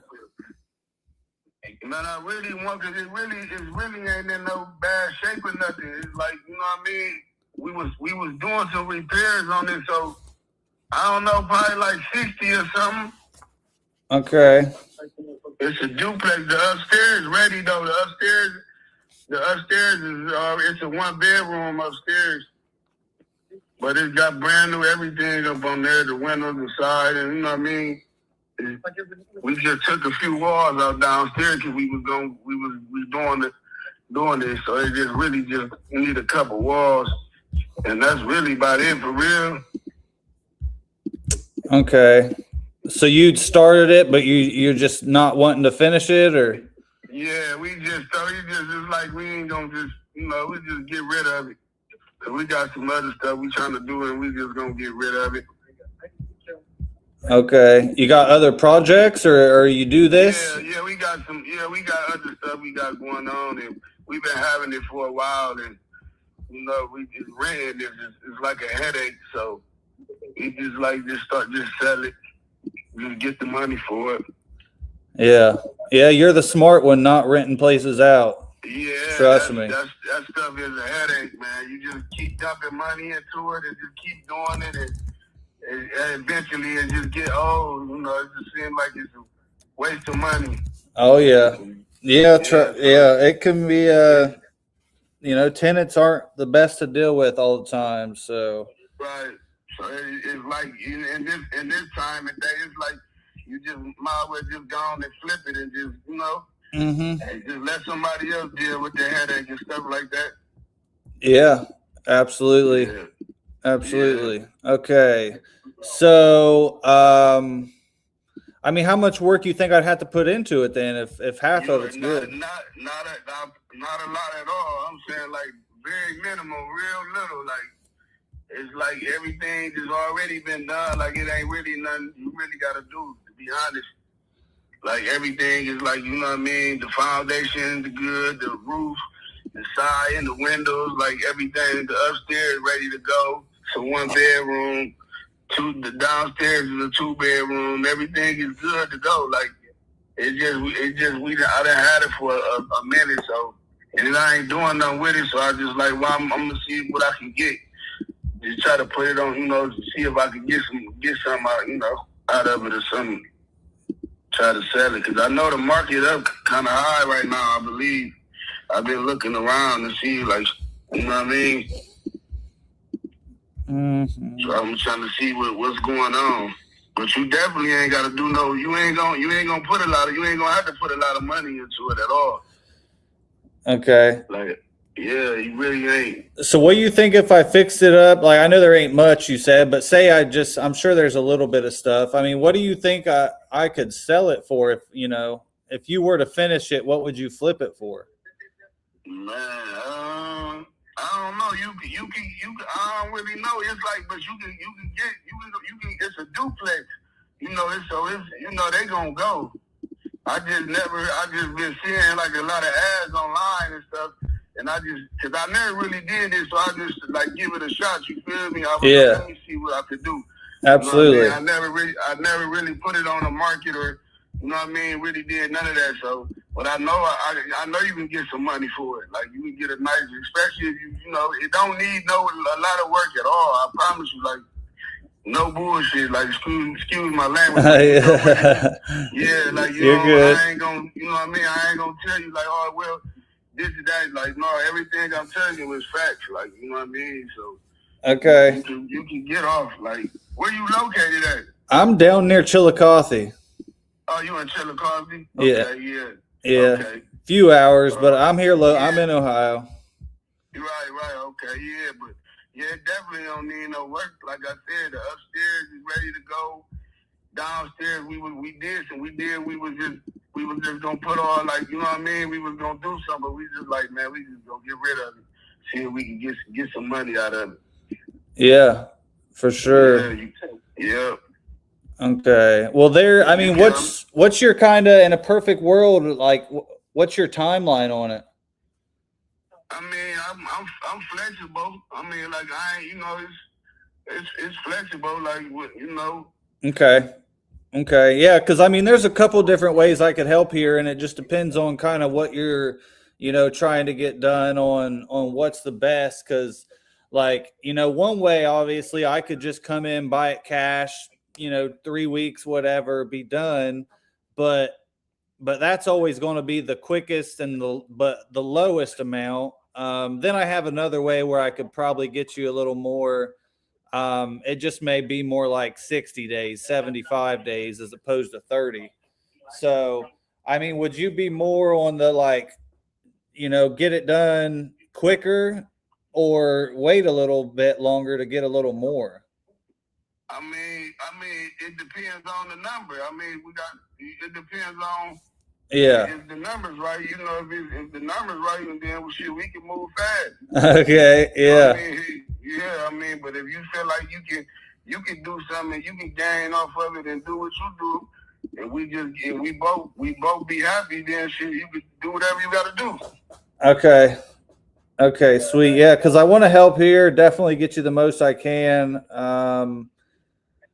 Let's see here. And I mean, cash, it's going to be, I personally, I mean, there's places in here that's sold for like around you. I mean, we got 4 beds that sold for 80. Another 4-bed. I mean, this is like turnkey, nice place. Sold for 77. So I'm thinking yours might be somewhere in that, could maybe push 90. Push 90, because it's crazy that you said that I was seeing some shit online, and I'm like, damn, it's like ran down. Ones I seen, they was going for the high, like you saying up in the area. I'm like, damn, that's crazy. Like I was seeing a couple of them that was going for like around that much. Yeah, I did. I seen that. I was just like, I looked on Zillow, and they were showing me some stuff on Zillow, and I was seeing, and I was looking at a few of them, and I seen that. But whatever, you know, if you can push for that, then we can. Yeah, that'll be good too, though. Yeah. We can figure out, you know, what you want and how you, know what I mean? We can do it like that. Well, I think that's like best. I think that to get that, it'd have to be like tip of the line, top shape. I'm just saying, like, if we flipped it, I think that's the tip of the line. Well, if we flip it, how much you think we can get for it? Like you said, what? How much? Well, and so here we got some for sale actually. 4 beds, 2 baths like yours, multis. Let's see, they're at the 80. This one's at 80. It's 4 bed, 3 bath. It's been listed for 50 days. It's in all right shape. It's nothing to write home about, you know, but see, this one you can write home. Like you can tell them like, yeah, this is a nice project. Like, you feel me? It ain't gonna take much. You know what I mean? That's what I'm saying. Like, you gonna be happy with it. Like, yeah, you gonna be happy with it. You just let me know how you put it together. Well, I think so. I'm thinking here. I mean, honestly, I don't think I can get all the way to the 60, but I can get close. I think. Like, I don't like the cash offer here for you because you're not in like a horrible spot. Nothing's crazy. Like, you know, you don't need to sell. And because the cash offer, I mean, these cash guys, if they're offering you, it's probably going to be like half of that. And what you said? What, half of the 60? I bet so. They're probably going to be around half of that. So I don't think that's your best bet here. Right. But I think what I could do is, like you said, you're cool with me getting it. However, if you let me market it out, give me, you know, 60-ish days, 60, 75 days. I feel confident at around, I mean, I think the max I'm pushing here is I'd like to be in the high 40s, 48-ish, but that'd be net to you. And I'd pay all the closing, all that. There's, you know, you're completely hands off. I mean, it's just cash in your pocket. So, and on the cash, you said, so the cash, what you said, like, about, you said about 45 or something? No, I mean, I don't even think this would be a great one for me personally, but I'd say the other cash guys, they're going to probably offer you in the 30 to 35 range, I'm guessing is what they're going to say. And 30 to 35? I'm guessing that's what they're going to say. And I think I can, I mean, I could get you up to like 48. So that's net in your pocket. Like I said. Yeah, you said so 48. You think you can get 48? I think I can get you 48 in your pocket cash within 60 to 75 days. And I'll pay closing costs, title fees, all that. And essentially I'm just going to, I'll mark it up a hair to these buyers. I'll handle all the marketing, anything to do with it, the headache, and then they're going to pay me, and you get your 48. Yeah, I probably can deal with that, though. I probably can go for that, though. Yeah, I mean, I think that's the way to get you the most money here. You know, help you out, get this done, so y'all don't have to deal with it anymore. Right. Yeah, we might can do that though. We can, okay. Just let me know what you. So I just have to. So what I do is I just shoot you over a simple. It's like a 3-page agreement to your email, and then let me make sure I have. Is your email?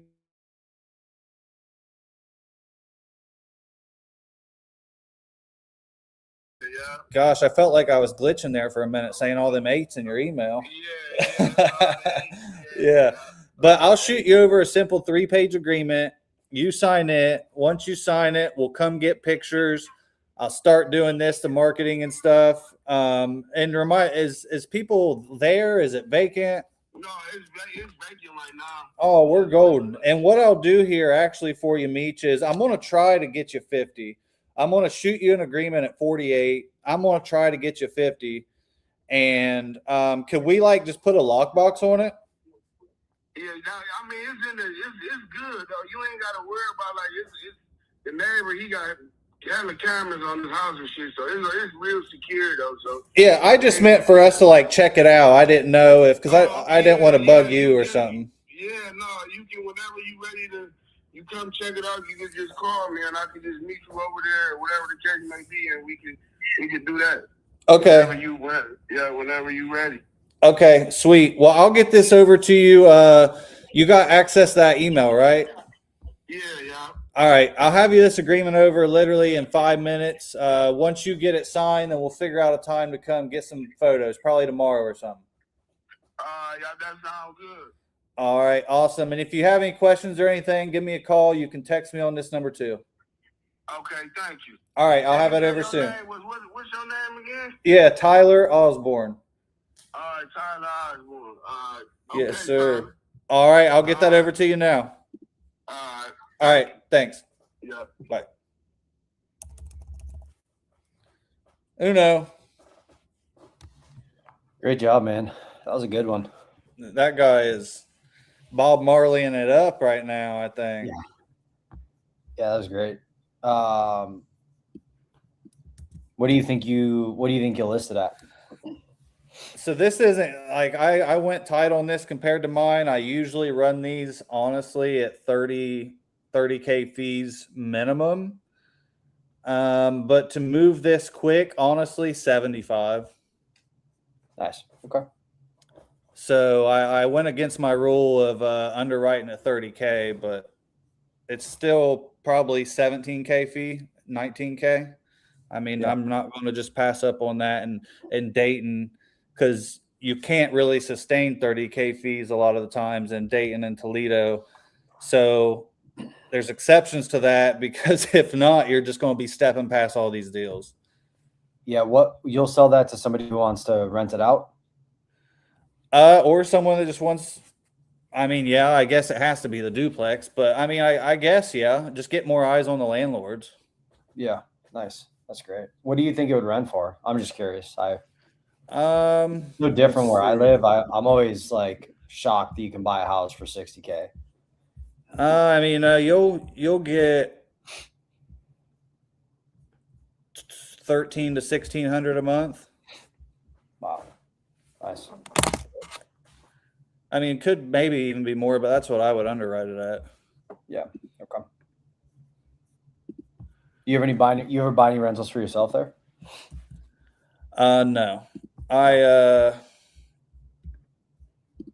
I'm starting to do like hotels and stuff here. Okay. So that's cool, but cool. You just had one in New York come through Hyra. Oh yeah, get them. Full gut, sell ASAP.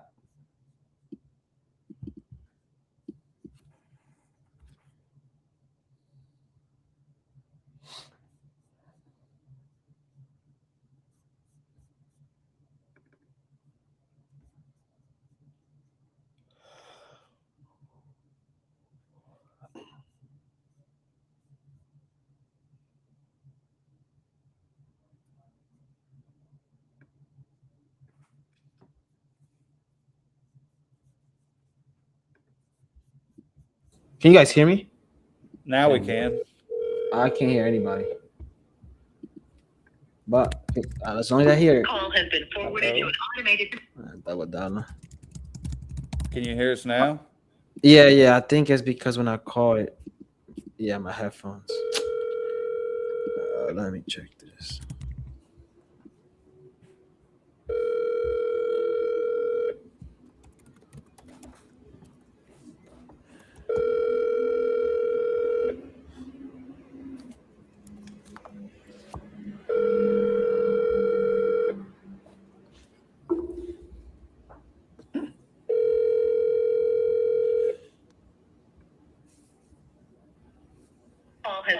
forwarded to an automated voice messaging system. 71662839996 is not available. At the tone, please record your message. When you've finished recording, you may hang up or press 1 for more options. To leave a callback number, press 5. Hey, Jillian, this is Jay Rodriguez. I was giving you a call. Looks like you were looking to possibly sell your property on Willowdale Ave. Just give me a call. I'd love to have a talk and help you out. Thank you. That was too salesy. I got a deal blowing up at title right now. Welcome to the club. That's crazy. What's the issue? I'm not sure. They're not picking up. Love it. Gotta love it. New York attorneys. Let's see.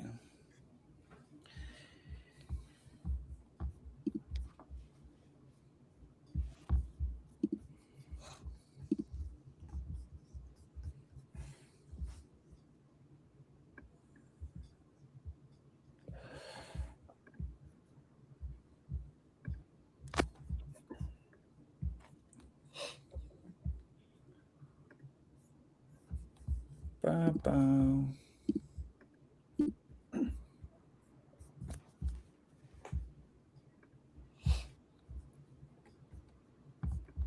Could be interesting for Tyler to call that lead back to see if she answers Tyler. The New York one, right? Yeah. She not answer? No. Let's see.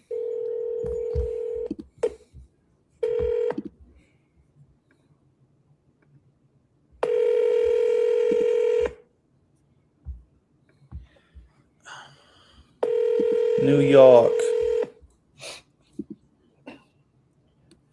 We were I'll wait till it's done ringing. Looks like a nice place. Man, I love New York. My last 3 assignment fee, $45K plus. Your call has been forwarded to an No automated shit. voice messaging system. 716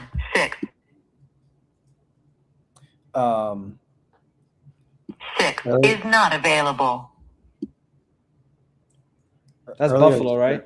year- Yeah. Earlier this year, I was at an event and they were doing a live call-in session like this. A couple of the coaches, and one of the coaches called a guy, and like the seller cussed him out and hung up on him. And then 6 minutes later, one of the other coaches called and locked up the deal. Yeah. So like the takeaway for me there is like I hear a lot of people that say, well, the seller was angry, upset, like there was no motivation, and like that could very well be true.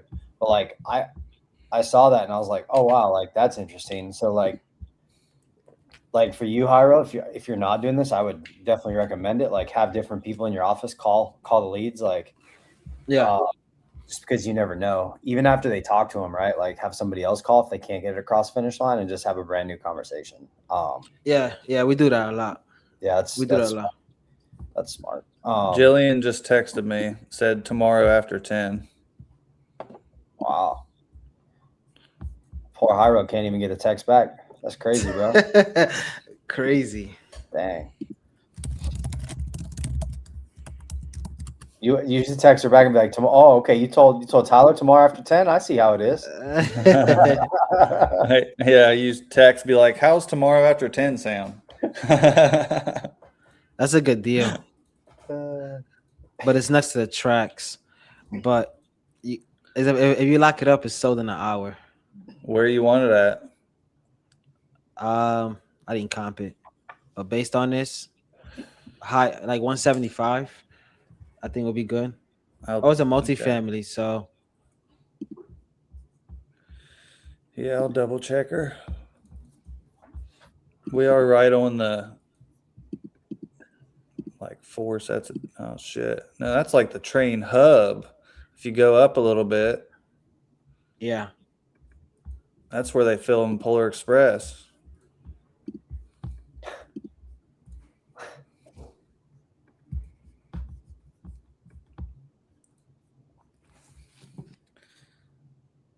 Yeah, 175.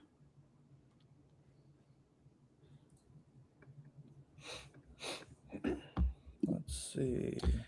What I like about New York, they don't run regular math. Indian buyers don't care. They just think about cash flow, unlike stuff like that, or Jewish buyers. Did you call Martha? Martha called you. Okay. You We can didn't try get her it. though, right? Yeah, what? No, we didn't get her. You didn't get her? I could No. add in the national filter set too. These seem a little bit slow right now. I'm a little bit surprised, but if we want to get some, I just don't want to. I just don't want to get leads in areas you guys don't want. I feel like it defeats the purpose.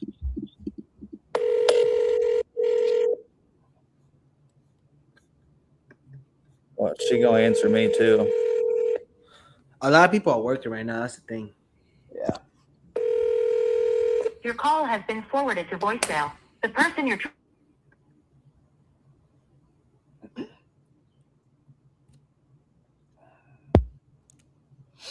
Me, RJ always goes live at 3:33 Eastern, so it's like that's when people are like, yeah, that's a great point. Let me add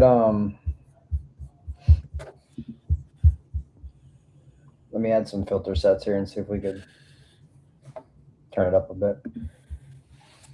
It's not been bad though. We've been pretty busy up to this point. Yeah, for sure. No, it's As long Yeah, as good one of conversation. us has a lead on the phone, that's good. for sure. I'll be right back. Hold on. Title's calling me. Okay. Good luck, man.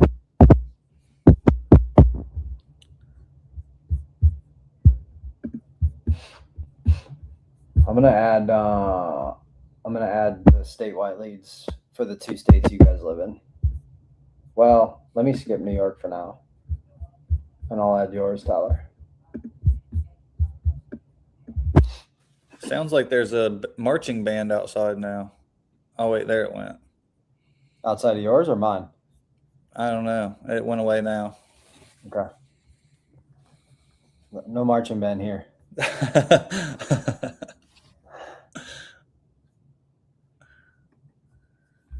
All right. I just added Ohio. Yeah, what are y'all in the comments using on property leads? States, nationwide, metro? What are you liking or what are you not liking on them? We got them here.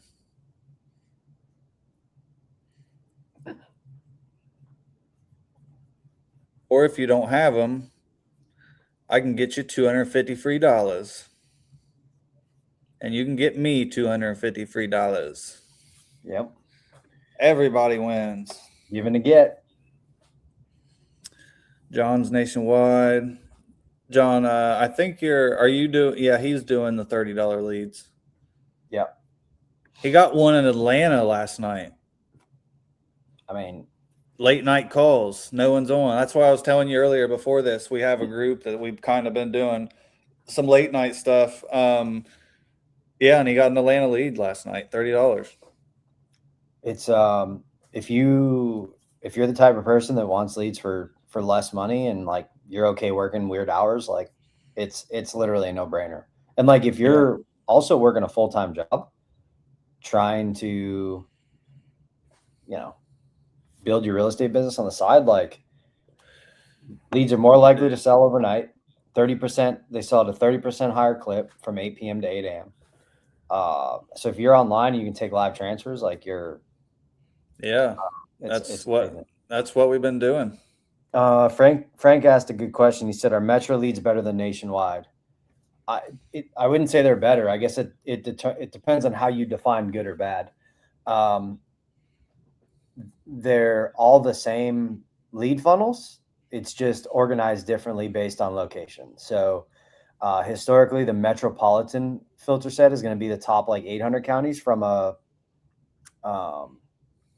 like a population perspective, and then everything else is going to fall into the national filter set. But if there's nobody bidding or there's everybody's paused or whatever at the metropolitan, you could still get those leads at the $30 price point. So I wouldn't say they're better or worse Frank. It just depends on what your objective is. So, you got a lead, Tyler? Yep.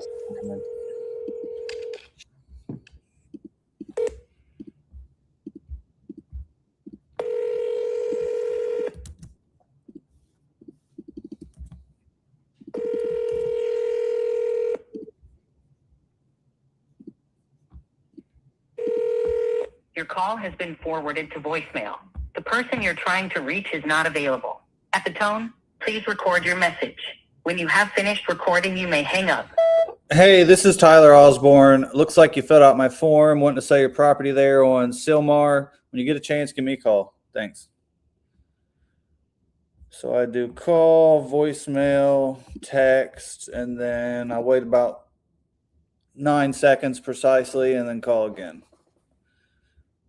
Oh, they just texted. I didn't mean to fill out the form. I was helping my mom look for a house. Okay, so you're not wanting to sell, correct?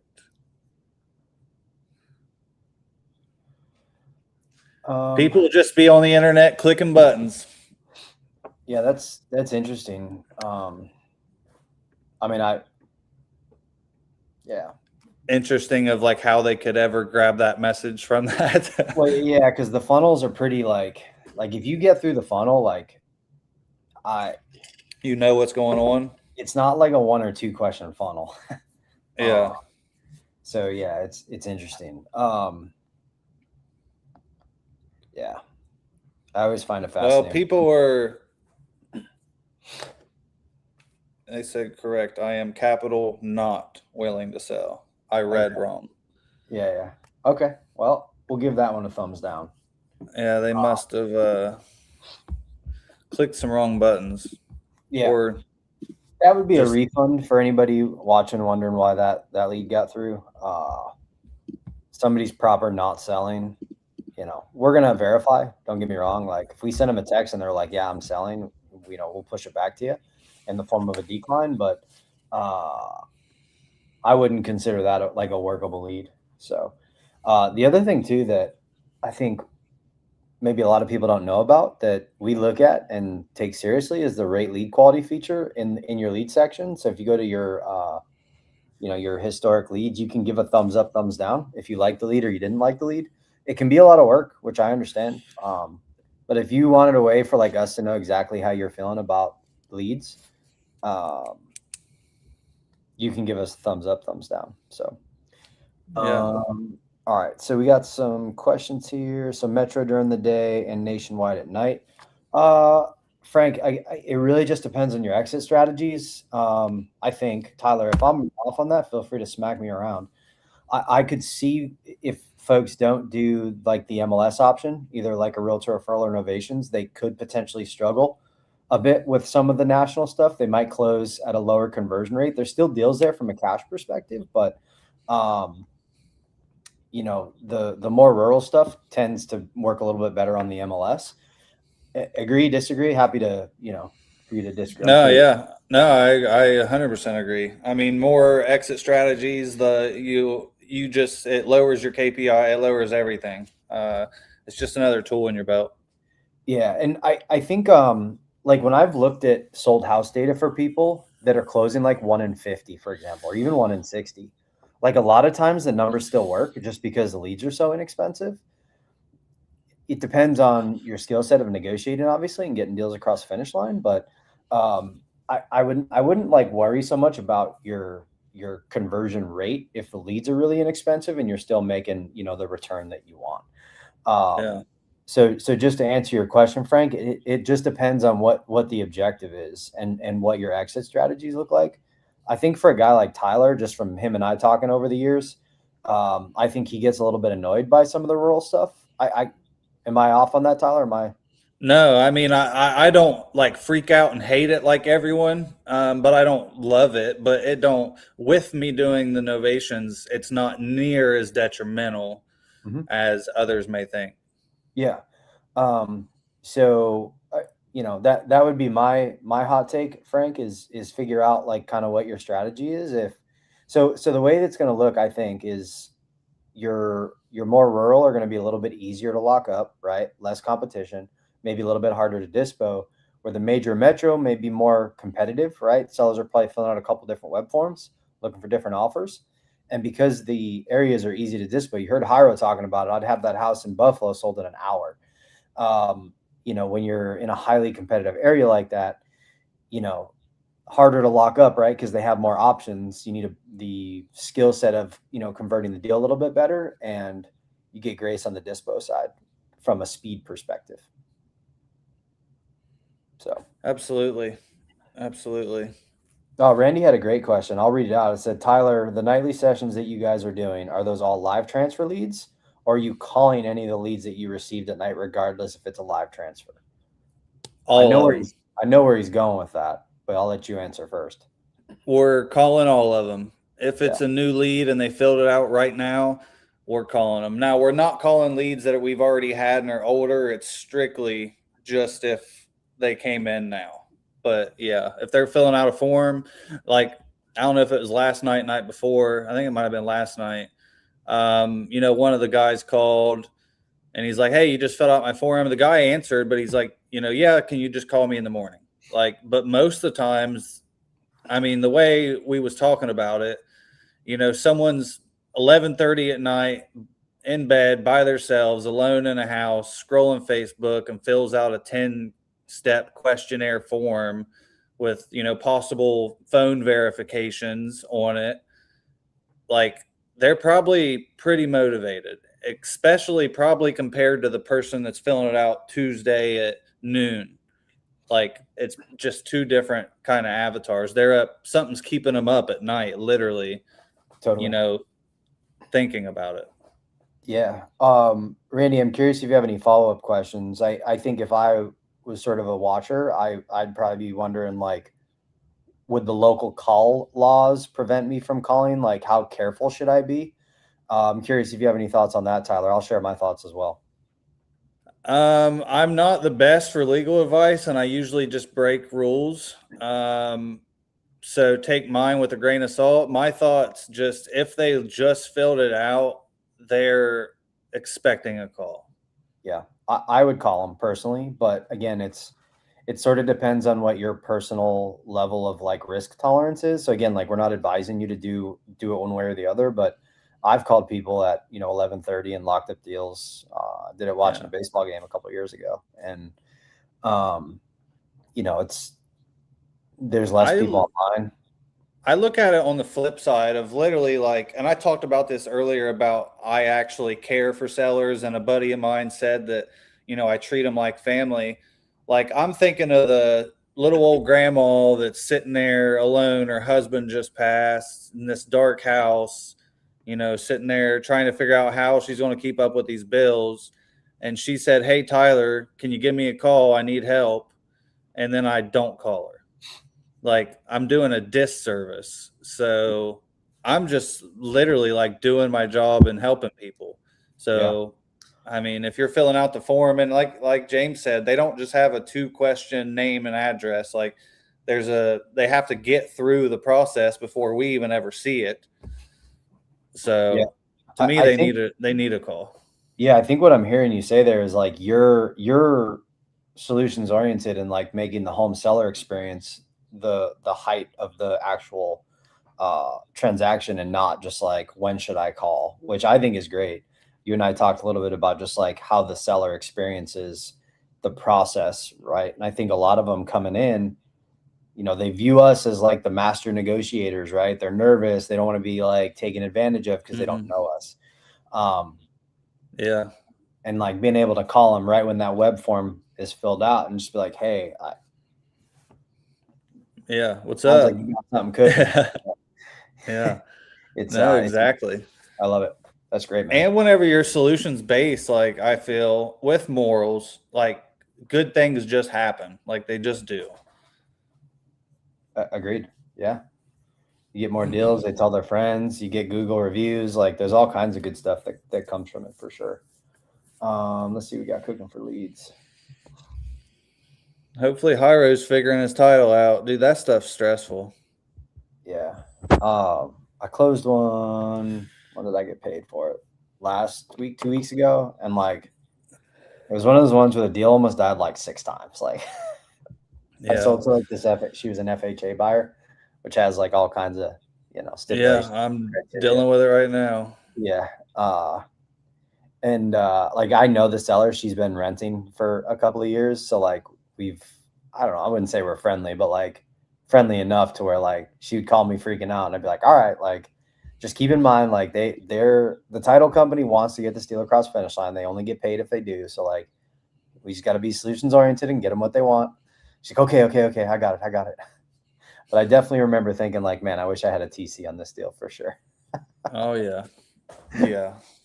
You said one come in Texas. Wow, a lot coming in Texas today. Let's see. There it is. Yep. All righty.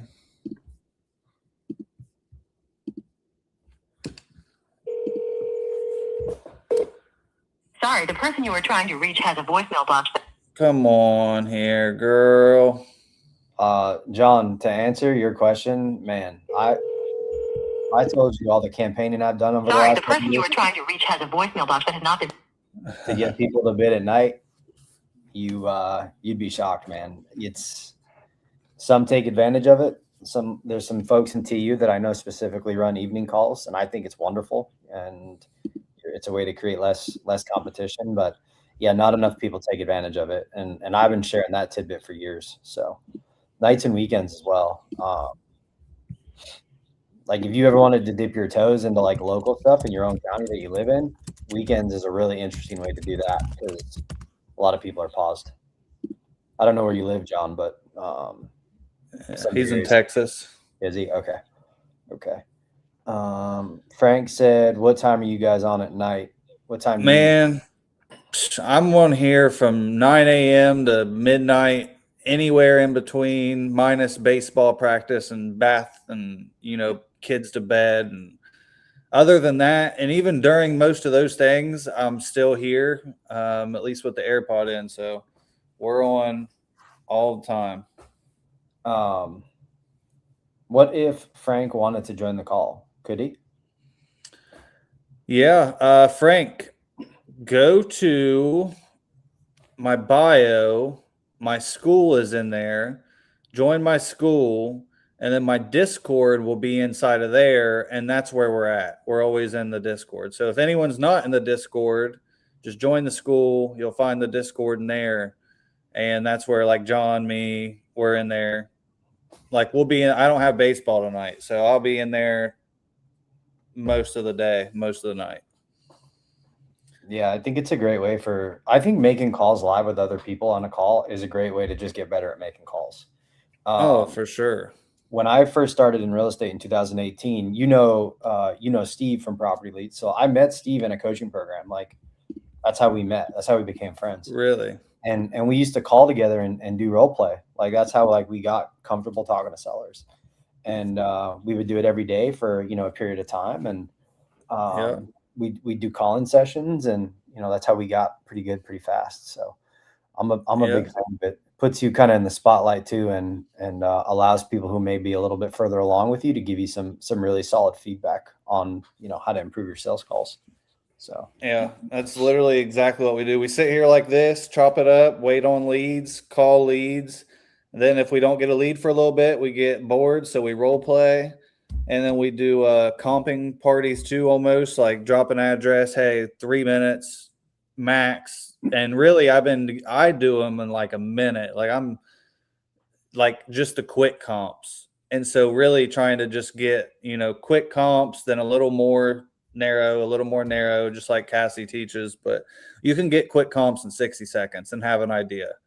And a lot of people just overanalyze and overthink at the beginning. Not saying you shouldn't dig deep at some point, but at the beginning, they're not just grabbing a general number and then being able to sit and listen and then figure the rest of that shit out down the road. I love it. It's good stuff. John said, yeah, I'm in Texas and I'm in TU. Yeah, I've seen you in the TU group, John, for sure, man. It's awesome. Is John newer? John been around a while, or is he newer? No, he's newer. Okay. Last, I don't know, maybe 2 months, maybe. Okay. Love it. something like that. How'd it go with the title company? Dang. We were supposed to close today. Apparently, they don't have the settlement for closing, and then the seller's on a tax auction deadline. Tax, whatever. It needs to close by a certain date, which that date passed. What do you So- what do you mean you don't have the settlement statement? Just make one. Yeah, that's what I'm trying to figure out. The buyer's like, how much do I need to set wire in? They don't have his number. Oh, we're gonna get you a settlement statement. So okay, make one. And that was yesterday's problem. Dang. So today I we were would've supposed said- to close. I would have said, "Oh, I'll wait. You do it right now. I'll just wait. No worries. I got you." Oh, I was on hold. They just put me on hold. Then they hang up and I have to call again. I'd say let's pretend there was a way to get this cross finish line today. What would we need to do?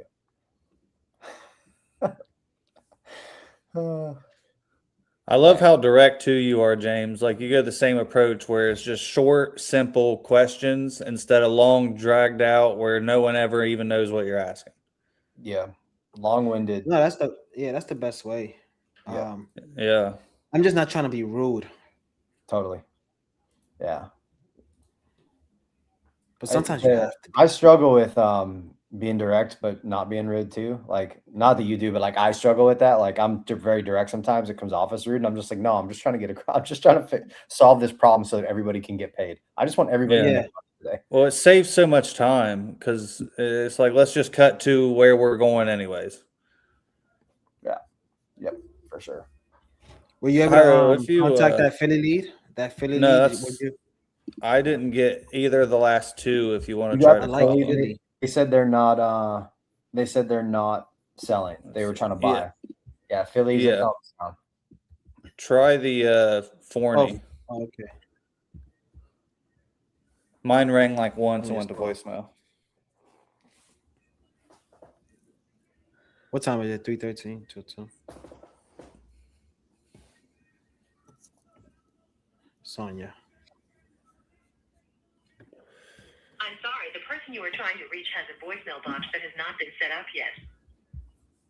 Goodbye. I'm FaceTiming her. Oh my god, I love it so much. I've never even thought of that. I just presented on this and I recommended people FaceTime them. You better smile. Yeah. Somebody in Jersey, in South Jersey, that's what he does. He FaceTime everybody. FaceTime audio first and then. I love it. Well, if you think about it, spam hasn't reached FaceTime yet. So like yeah. Dang. I don't think saying with all due respect. That's funny. So yesterday, so we've been dealing with this. New lead. Hyro, that's you. You were gone. I haven't got anything. Oh shit. Actually, that That's might your have been lead. one of my leads. Yeah, call him though. We're good. This is Tyler's lead. This is Tyler's lead if it sucks. If it's a good lead, it's ours. Yeah. I'm just kidding. I don't even get the ad. My shit's messed up, so I don't even get the addresses on these right now. So that's how you know I ain't no pre-comping over here. Hello? Hello? Hey, is this Andrew? Yeah. Hey, Andrew, it's Tyler Osborne. Just giving you a call. Looks like you just filled out my Facebook form, maybe. You want to sell your property? Yeah, I'm looking to sell it. Okay, and it didn't come through here. What's the address?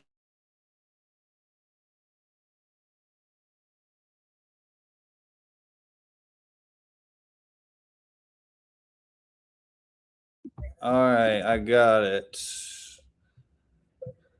Let's see. Looks like a 2-story house here. Got her. What were you looking to get for it? At least 22. Okay, at least 22. Well, can you tell me a little bit about it? Kind of what's going on with it? 2-bedroom. Upstairs is bathroom. Got a dining room, living room. Got a mud room. 2-car garage with 1 door on it. With a single door on it. I don't know, that's pretty much all I know. All electrical like newer. It's not. Used to be knob and tubing. There's still knob and tubing sitting there, but somebody redid it. But my water tank's like 3 years old. The furnace is probably, I'd say the furnace is probably 20 something years old, but it's a modern one that still works. It's not one of them old ones. Okay. And I don't know what the property size is.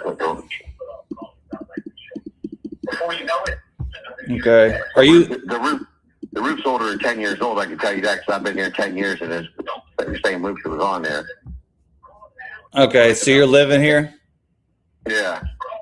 All right. Okay. And I mean, what's your plan after you sell this? You got somewhere picked out? No, not yet, but I will. Okay. Staying close or heading out of town? Getting out of town. Okay. Whole new a new start? Yeah.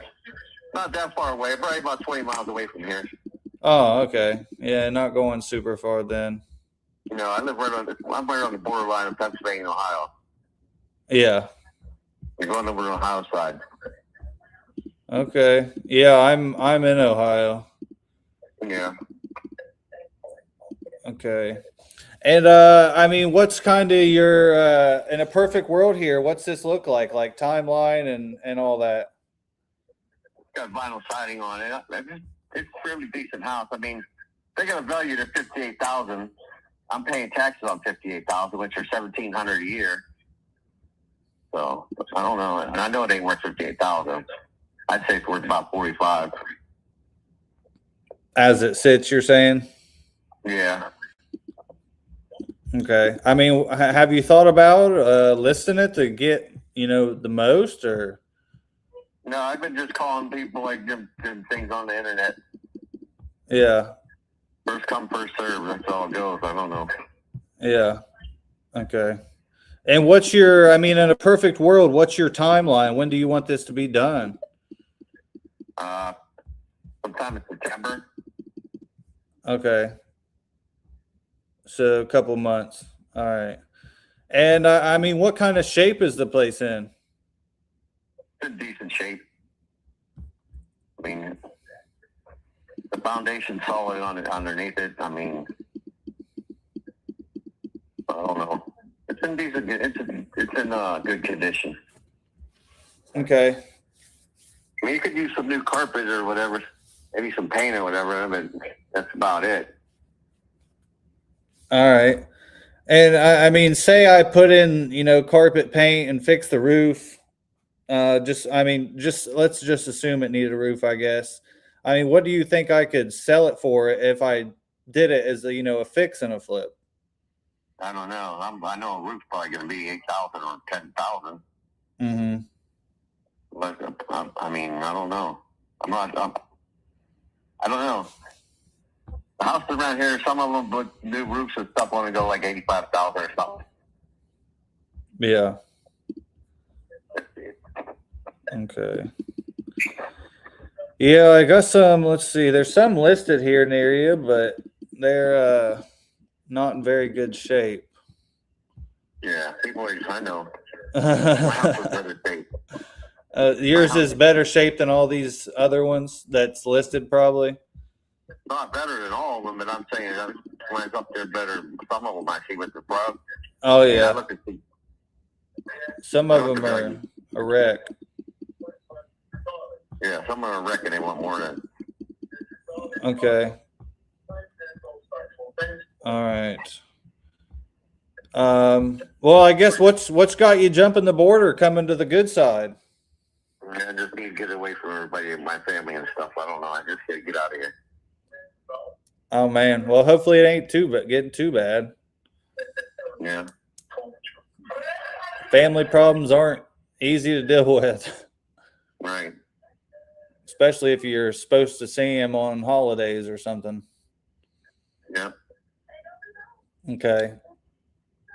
So in a perfect world here, then you get out of there, get away from the drama. and get a new place and move in sometime in September. Drama here. That's why I need to get away from everybody. Yeah. My daughters go. I'll move out by them because they live about 20 miles away. But everybody else. Yeah. Yeah. Well, I hate to hear that.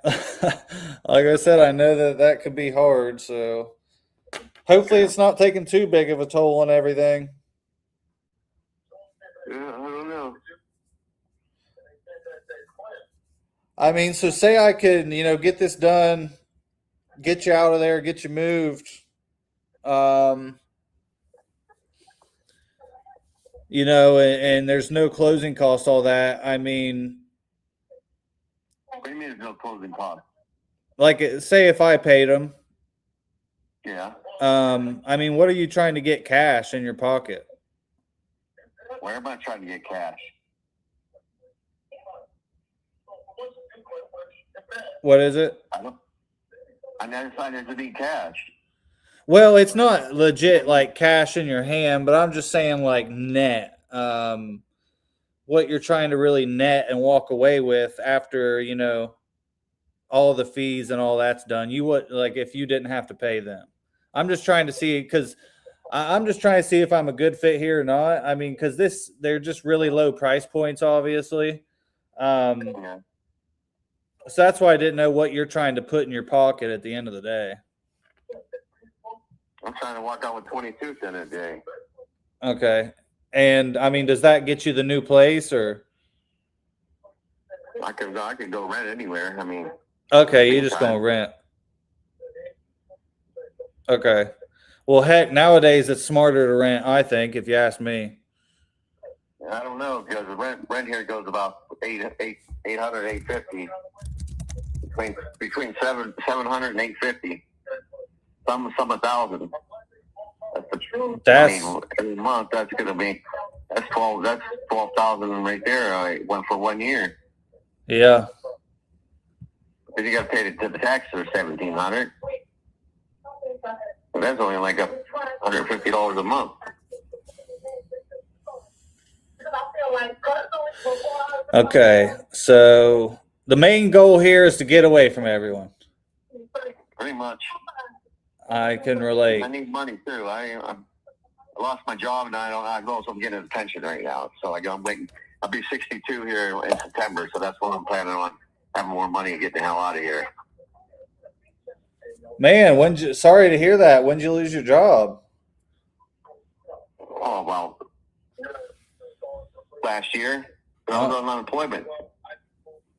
They fired me for a stupid reason. So you said you didn't get unemployment? Yeah, we got a new boss, and he's not the only one he fired. He fired like 4 people before me. Wow. Yeah, he's just firing people left and right. Real asshole. So how you been making it since then? Unemployment. Okay, so you are getting unemployment at least. No, I just ran out. Oh man. Well, now I'm getting my pension. Well, hopefully that's enough to at least keep you afloat. No, it's only $1,200, but it's enough to keep me afloat. I don't pay no rent. All thing I do is pay my electric, gas, water. I really didn't even need gas right now anyways, but electric, gas, water, sewer, car insurance.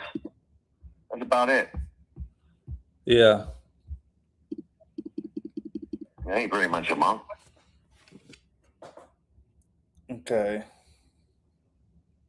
far as food goes, they give me food stamps. Well, that's good too. Right, I'm not paying for food. That's super expensive. I will when I start getting my other check. They're gonna cut me off. Yeah. Yeah, money goes quick. It does nowadays. Yep.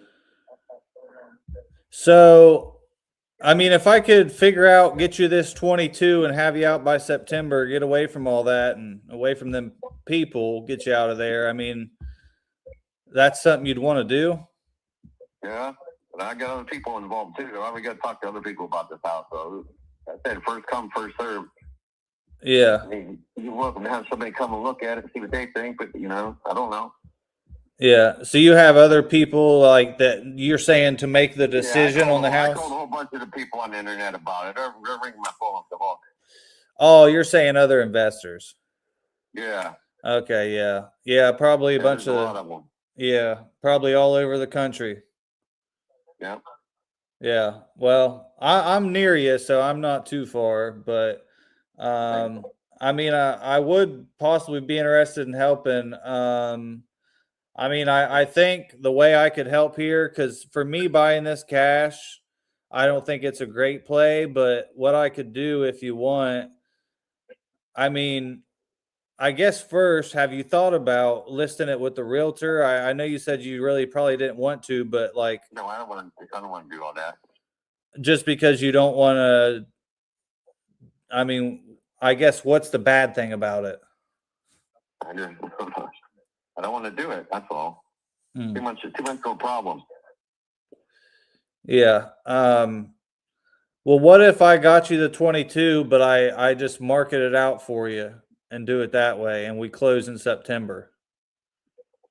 We'll see, Levy. I don't know. I'll find out. I don't know. I'm still waiting on other people to see what they want to do. Yeah. Well, the only thing I worry about is the out of state guys like that. They might, and here's just what to be careful of. Just sometimes, not everyone, just some of these guys, their goal and plan is they give you a high number, say they're going to tell you 35 with all intentions to just come in and drop it. Sadly, that's how some of them work. Oh, yeah. I don't know why, because I just say if you operate with morals and transparency, it works out. But I guess that might not be super common nowadays. Yeah, I really don't know nothing about that. Yeah, I just don't want you to waste your time. That's all I want, because then you'll be sitting here in winter, in the snow trying to do this. Right. But yeah, I thought we was first come first serve. Yeah, I don't know what to tell you. I mean, I don't know. Yeah, I mean, so you're not even really sure yet, or? No, I'm not. I don't know what's going on yet. I'm just waiting. I'm waiting for the highest price. You asked for 22. Right, that's not the highest price. I mean, everybody else tried to lowball me. They told me 10,000. The one guy told me 10,000. I just hung up on him. Yeah, so I guess I'm confused about you want 22 and I offered it. Yeah. I'm not signing a contract right away. Okay, so what does this look like for you? I guess. Are you gonna pay the back taxes I owe too? It would. I would take that off. I owe like 2 years of 1,700, so that would have to come off the 22. Yeah, that'd come out of the 22. Right. But I'd take care of any of the other costs: closing, title, realtor, anything. Well, right. Well, you're welcome to come and look at it and see what you think. I mean. Yeah, I mean, I would come out, but just my process. I've done it too many times where especially it sounds like you're getting called a lot. Well, I don't want to come out, send my guys which cost me. Waste your time and pay them, huh? Yeah, I don't want to pay my contractors to go out there and then you'd be like, well, I'm not selling, or some dude in California claims he's going to pay me 40 grand. No, I don't think they're going to do that. Hey, you'd be surprised what they'll say to get you locked up. Oh, yeah? I mean, I'm a straight shooter, so I can promise you that I stand behind my word and I can get it done. But other than that, I mean, yeah. I guess you could, you just wanting to field a bunch more calls, or we just. I don't know. Yeah, pretty much. I just want to wait a while and see what happens. Yeah. Okay. Well, I said, I don't want you to come out with every contractor or somebody else's quote or whatever. Yeah, I would send somebody out. Right. I mean, as long as what you're saying is true, we're good, but. Yeah. All right, well, I don't know. Call me back in like Friday or something. I'll see what's going on. I don't know. I can't make no decisions yet, so. Okay, well,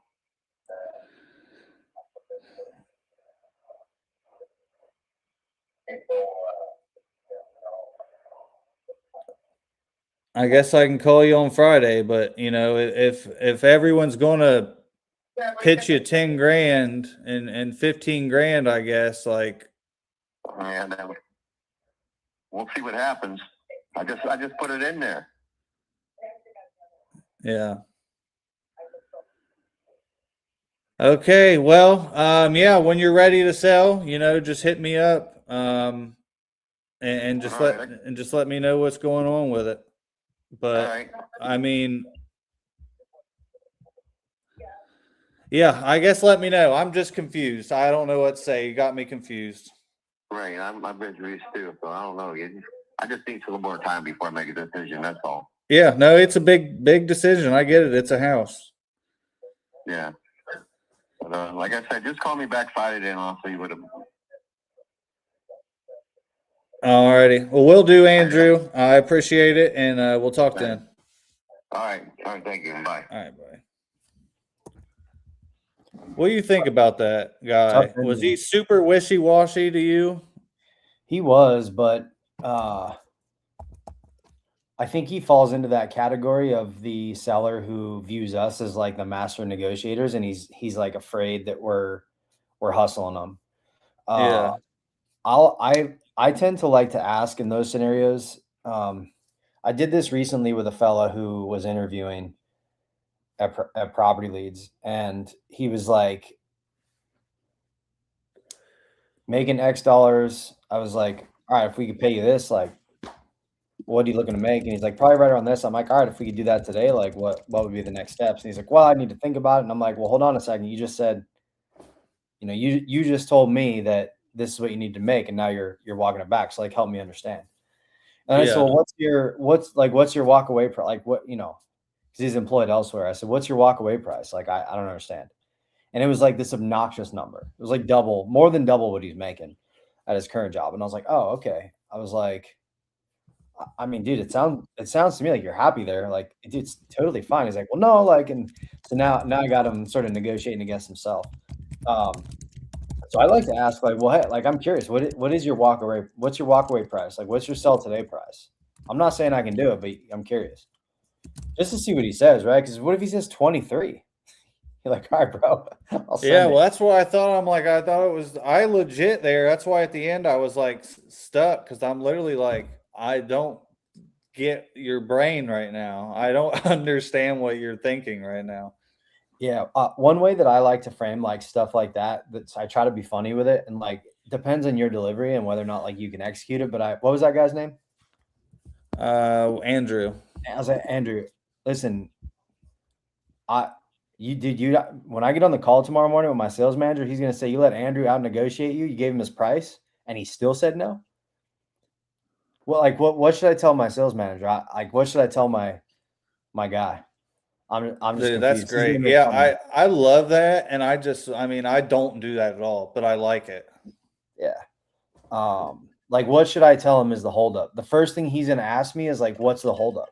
Why couldn't we get Andrew across the finish line? If he said he wanted to sell for 22 and we gave him the 22 and he still said no, we must have missed something. So I'm missing. So I clearly did a bad job of I did a bad job. I always like land on my own sword. Like, I did a bad job of serving you. Like, help me understand where I went wrong. It's just a tactic that I use, like, for people. Why can't you just give them a call now? He's at work. He don't get off until 7. You say your who you don't get off till 7, or your buddy? No, the dude that has the house. Okay. He's not allowed to answer his phone at work. His phone has to stay in a locker. Yeah, because what our companies don't like happening is when somebody tells us 1 or 2 days and they just shop our offer around. I'll just be honest with you. Like, we'll give you a good amount and we'll take care of you, but if you tell us a day or two and just to shop it around, I don't know if our company would just hold the offer for a couple of days.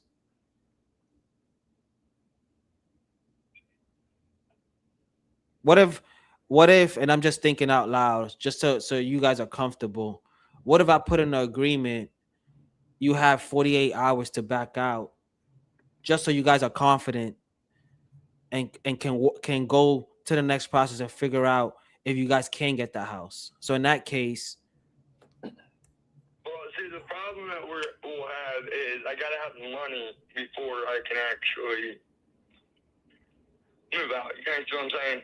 yeah.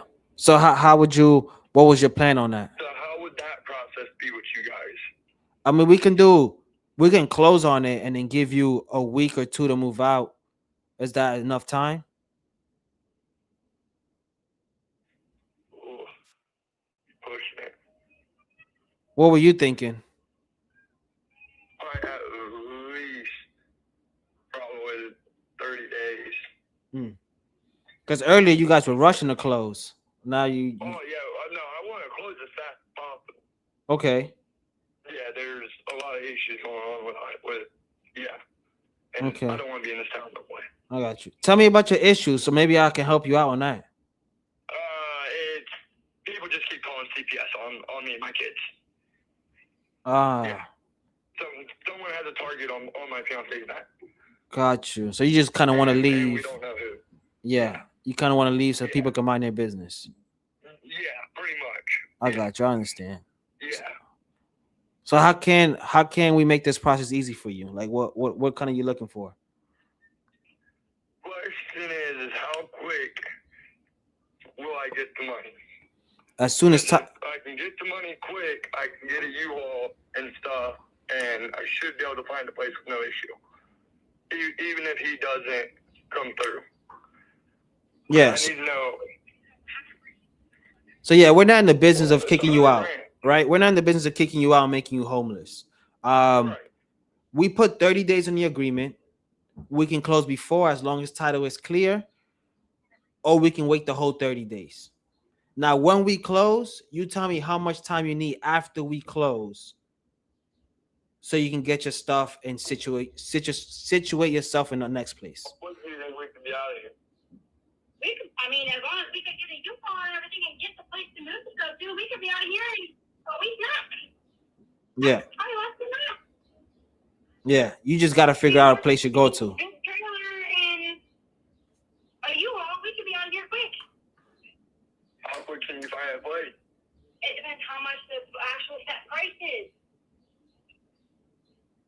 I need to know price range. That way I know how much we can do. Well, if I do this, well, what I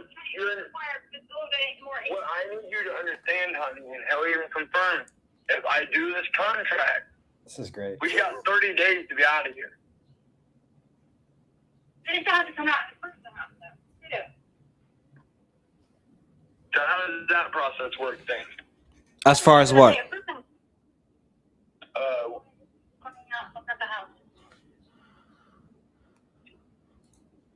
About someone coming out and giving me full verifying.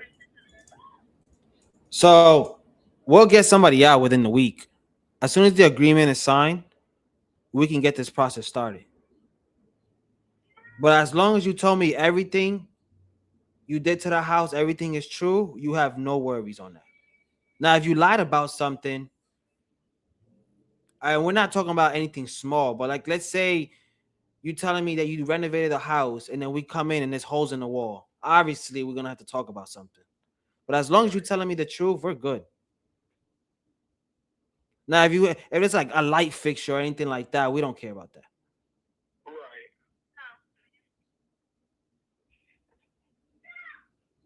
I need your agreement on this too, honey. I'm fine. Like I said, we just gotta find another place because we would have to move the stuff to that place. You know how I am. I want out of this county, so. But it's finding another place too, and being able to get that done quick in that time frame. Because we don't have no temporary place we can stay to get out of here. Well, like you said, he's not going to make us home. They're not going to put us out on the street. We have 30 days. And now that's what, 30 days from where the contract's signed? Yeah. So there will be a date on the contract. So it'll be August 14th or whatever you guys are comfortable with. What are you comfortable with? You want 45 days, 30 days, 2 weeks? I'm just trying to work with you. You told me you need it as fast as possible. Now you're wanting 30 days or extra time. I'm just trying to see what you want. How soon would somebody come out and see the house? How soon would you have somebody come out to look at the house to verify? So that can be done within the week. As soon as the agreement is signed, we can start working with. I have somebody. Okay, so say we do that within the week, and everything is good on your guys' end. You know, we're all in agreement. How soon from then could we get paid and everything and all that to be able to move out? Because we could be out. I mean, as long as we could get the U-Haul, we have a set place that we could move. We could be out within a week. Yeah. So as far as getting paid, it'll be the next 14 to 21 days, depending how fast title can do everything. From the verification of someone coming out here, right? No, from the agreement today. From the agreement today. So 14 days today. 14 to 21 days from today if you sign everything today. So we're, While they're doing the process and the title work, we'll send somebody out. So we're okay, that makes sense. Now, what was your question? Is it cash or is it check or is it like deposited? How does that work? however you want, the title company will handle that. So we wire the money to title. Title will ask you want a check or wired. That's up to you. Check or wired.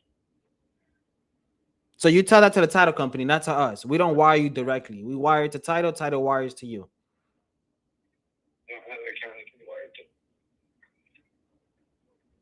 But it's not a briefcase of cash. I'll tell you that.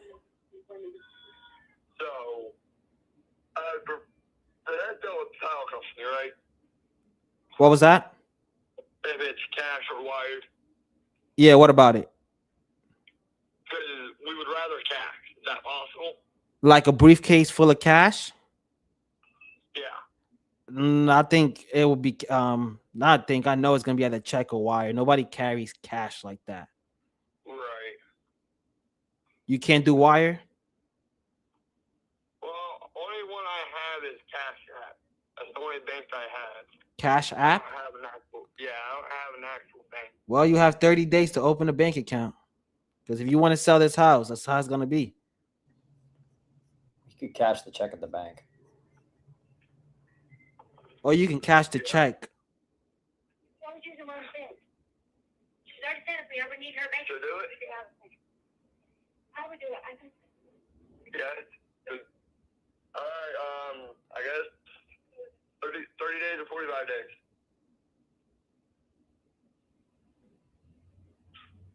Okay, as him being an agent, how soon does he think I could find somewhere to send that price range? If you find us, That price is our goal is it's $90 to $1,000. what? More towards 90 just to be safe? I would. Let's go ahead and do the 45 days. Okay, 45 days. Yeah, that way it gives me that extra 15 days to find someone. Okay. Somewhere. And we have no problem to close this before if you guys are ready, okay? Okay. All right. Yeah, because I mean, as soon as I find a place that and get it set, we can immediately close. Which I hope I find. Hopefully, I get a hold of him today and he tells me we're still good. So, if not, I can find a place. It's not an issue. Yeah, because the most important thing is for you guys to leave this county, right? That's the most important thing. Exactly. So let's not get in the way of that. Okay. This is what I would do. I'm gonna send you over the agreement. I'll call you back. We'll go over everything. If everything looks good, then we'll go ahead and approve it, and we'll just talk about the next steps. Okay. Alrighty. All right. I'll call you right back. Okay. Alrighty. All right. I don't know his name.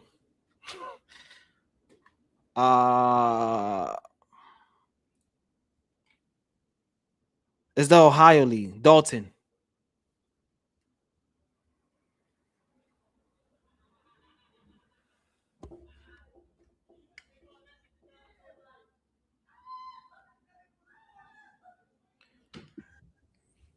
Good job. That's 2.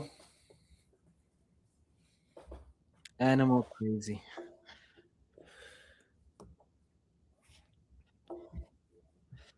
You saw he tried to get off the phone and I felt urgency. Yeah, you did a great job, man. And like you could hear him getting elevated when like he was being forced to make a decision. Because he knew he was making the right one. Yeah, you hung in there. That was great.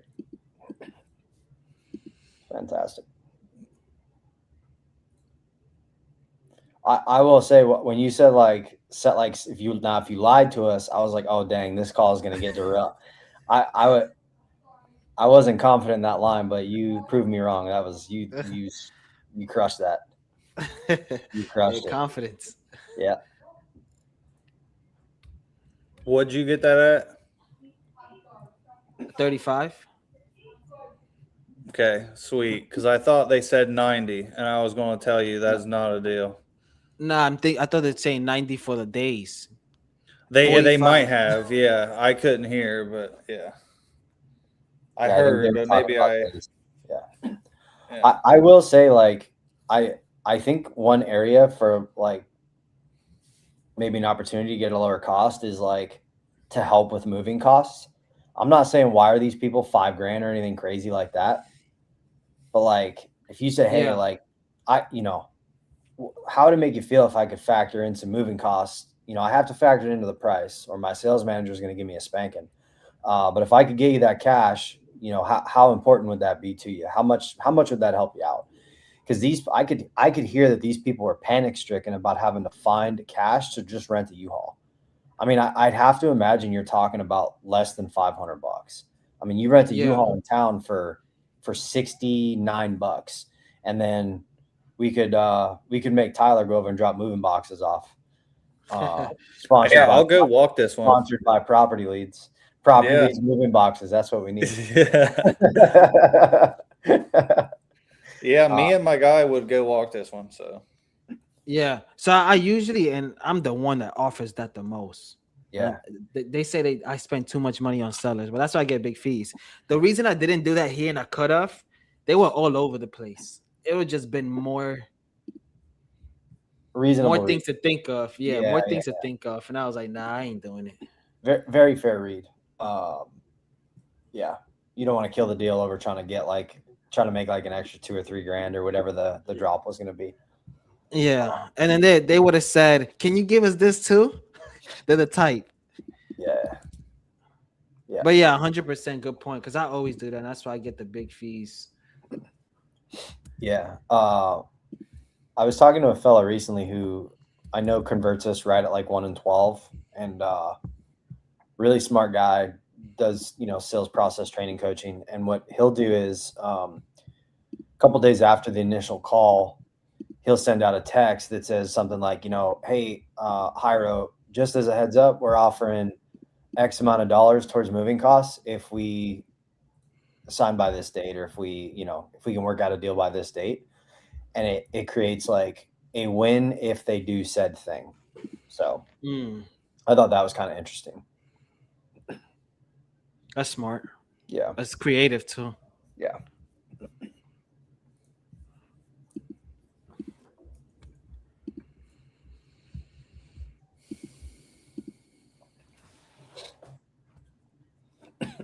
What did you think ARV was on that?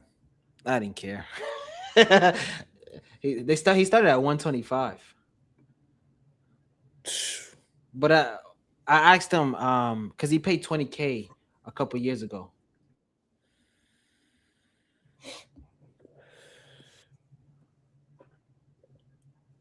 Yeah, that's a pretty good price drop. Seasoned veteran shit right there. Where's that sound coming from? Is that me?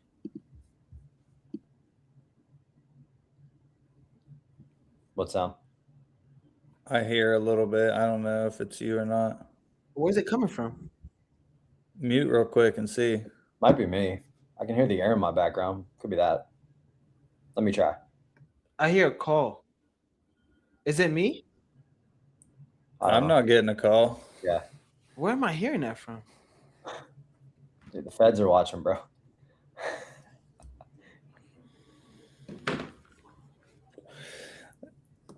Well, I hear something. Hold on. I got something open.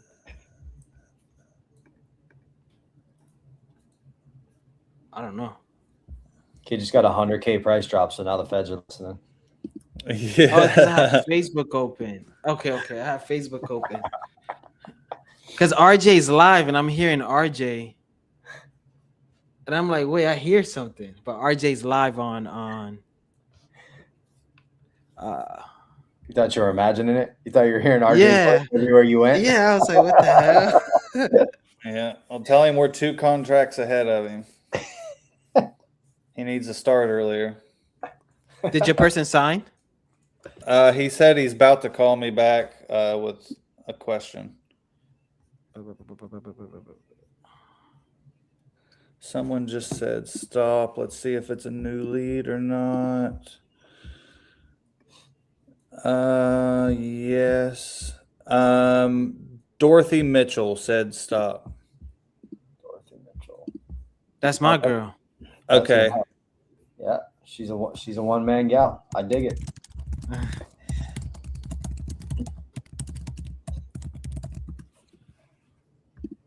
Dang, she said stop and then said that I just speak to you a few minutes ago, but I can't text her anymore because she said stop. Yeah, you see, she thinks my phone was blowing up while I was doing that too. Okay, let me see. I got a buyer for the new New Mexico plan. Oh, nice.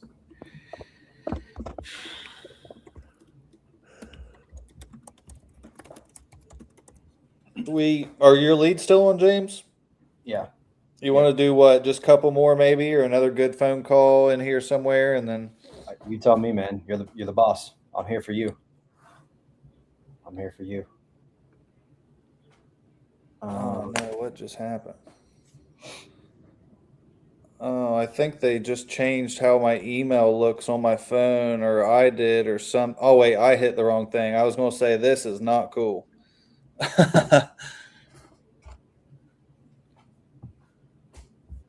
Oh, you know what? I know what's going on here. I had a daily limit on this account. Hold on one second.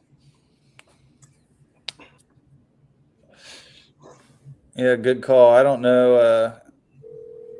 I didn't even know you could do that for the longest time. Yeah, it's not the most ideal thing for us, but Yeah. I get why people want it. I get it. Well, if it's like overnight, that's when I would do it because I'd leave them on overnight sometimes. So I'd just put it like for the time being at like say 4, and then later on that day get rid of it. Yeah, that's fair. That's a fair like use case for sure. Hyro, we can't hear you.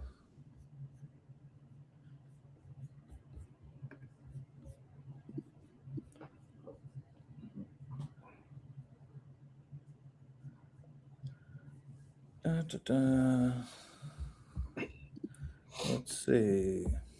All right, we'll get one in here soon. I can feel it. Yeah, anybody got any questions in the chat for anybody about anything while we're waiting on a lead? Let's see some of the comments. Let's see.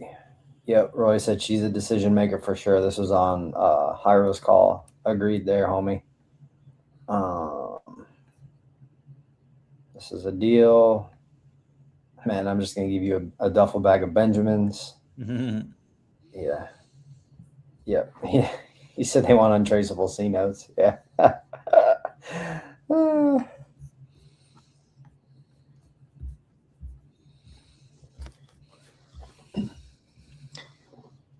Curious how people are liking kind of the talk on the sales side of things. Like when you talk about, improving. I love it.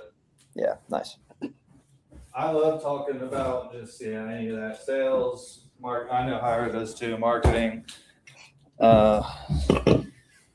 personal development. Yeah, a lot of us do little things in unique ways that other people could probably execute similar and do really well with it. So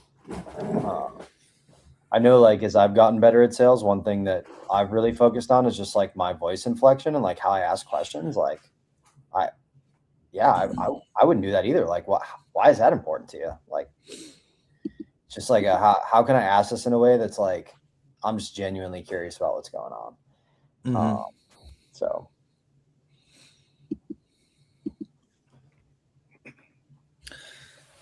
Yep. Curiosity, definitely. Like, be curious and care and try to solve a problem and listen. Try to listen. Totally. I will say, I feel like there we go. Got a new one. All right, shoot. Ohio, baby. Yeah, buddy.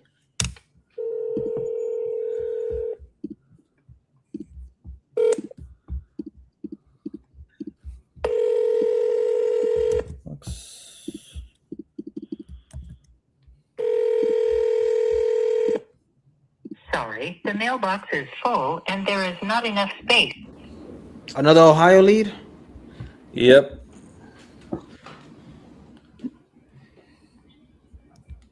I'm about to get off in a few. I gotta talk to my team before. Yeah, I have. If you want, James, just pause him then, because I have to go here in a little bit too. That way we don't get bombarded. And sorry, the mailbox is full and there is not enough.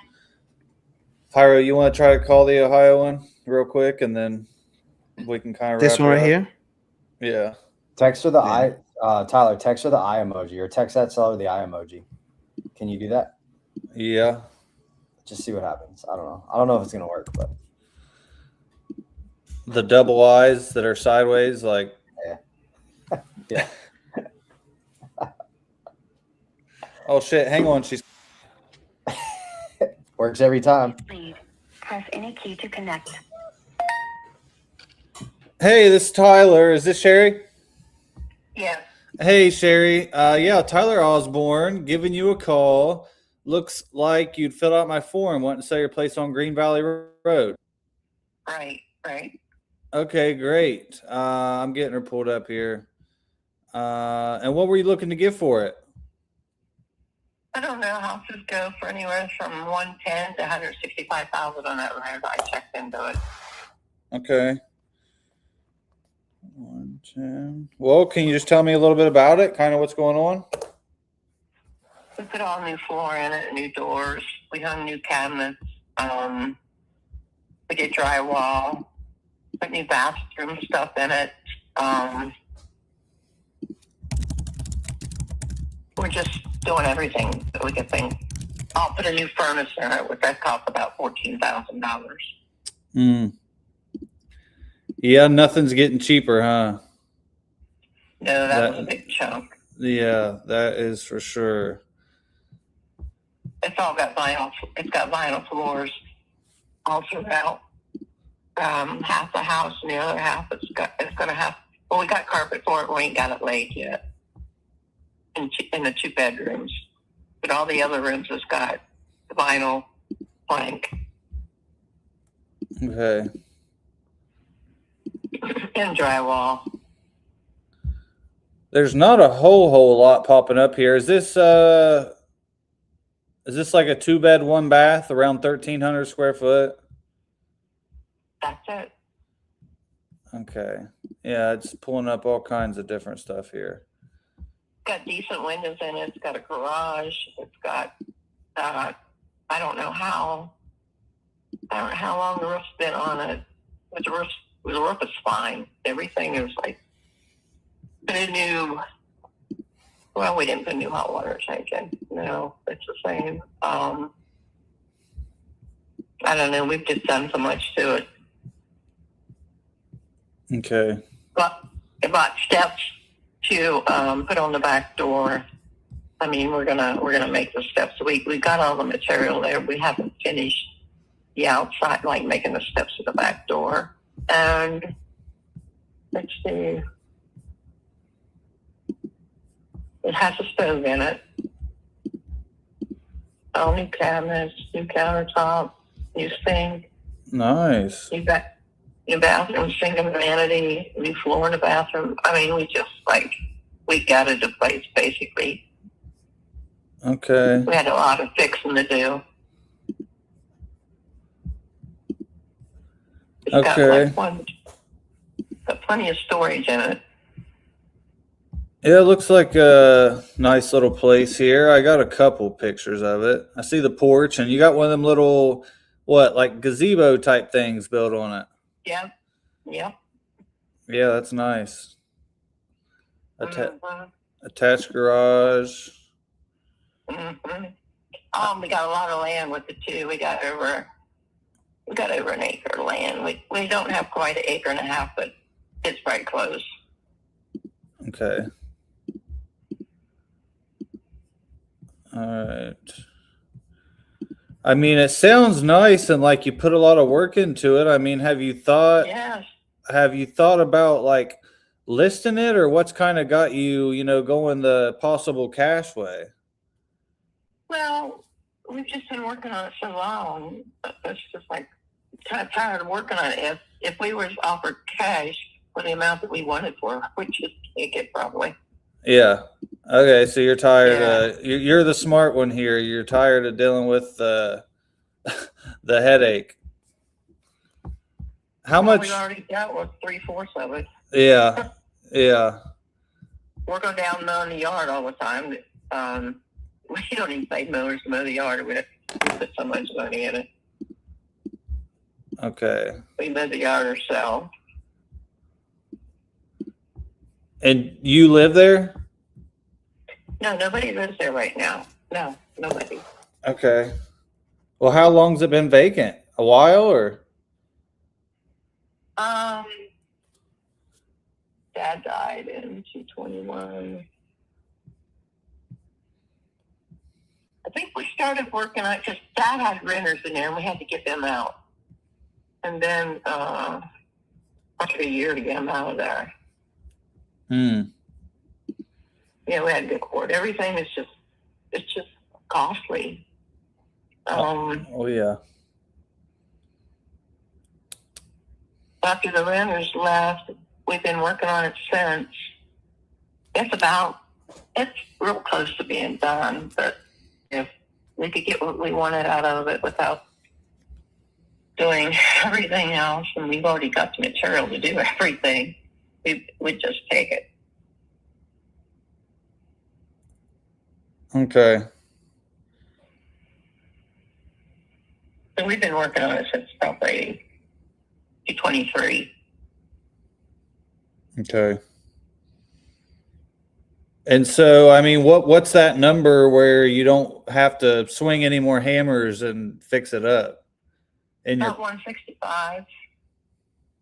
I mean, it's a nice place for a family to not live in the city, just to live out on the outskirts of town. It's a paved road.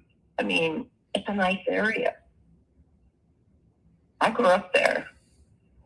Barnesville's 4 miles away. Quaker's 5 minutes away. And then you got Cambridge. If you have a family and you got some kids, there is an area in the living room where Dad made the living room bigger where it was a bedroom, and all it would take to put another bedroom in it is one full wall and a door, because you'd already have the closet and you'd already have the window. Just one full wall and a door would make it a bedroom. It's already got vinyl plank all through it. We don't have the carpet laid, but we got the new carpet laying there. That'll be the last thing done. Okay. I mean, what do you think? What was, say it gets fixed up the rest of the way? What do you think you could sell it for, or I could sell it for? We don't want to sell it for no less than $165,000. I mean, if you look at the price of houses today, yeah, with land, there's like almost an acre and a half, not quite, of land. I mean, it's a lot of land. To me, it's a lot of land. Yeah. I mean, it's paved roads, not a gravel road. It's on a regular road. I mean, yeah, I just didn't know what you thought, like, fixed up it would sell for. I don't know. I don't know. but it's going to have practically all new stuff in it. Yeah. Dad, before he passed, he put he went to what's it called? Bath Fitters, and he put a $4,000 tub and surround in there. Okay. Let's see. Yeah, I'm trying to help you here and see. Yeah. There's some places that got some land that's for sale, but probably like a lot of them really don't. I mean, there's one here. It's a 4-bed, 2-bath on 7 acres, and it sold for $165. And it took. It what? It took 1 full year to get 165. Well, I don't know. I'm just saying, with all the work we've done and the rest of the work that we're going to finish doing, I think we'd be a fool to let it go for any less. We've got money in it. Yeah, no, I understand you got money in it, but I mean, the market to me, I think it's probably worth that. I mean, if you sold it on market, honestly. Yeah. I mean, this is a mansion right here, 4-bed, 3-bath, 3,600 square foot on 2.5 acres. It sold for $180. So I think it's probably worth, 160, 170. I agree with you there. Yeah. But I think you're going to have to finish the work and swing more hammers and then get an agent to get that. I mean, it's just. What would you take cash for, you pay cash for houses. What would you pay for the house? Is that where? Yeah, I do. Filled out for? Yeah, I got multiple ways I could help. Definitely cash is one. I mean, is the most important thing here to really get it, out of your hair so you don't have to fix it, or is it the absolute most money?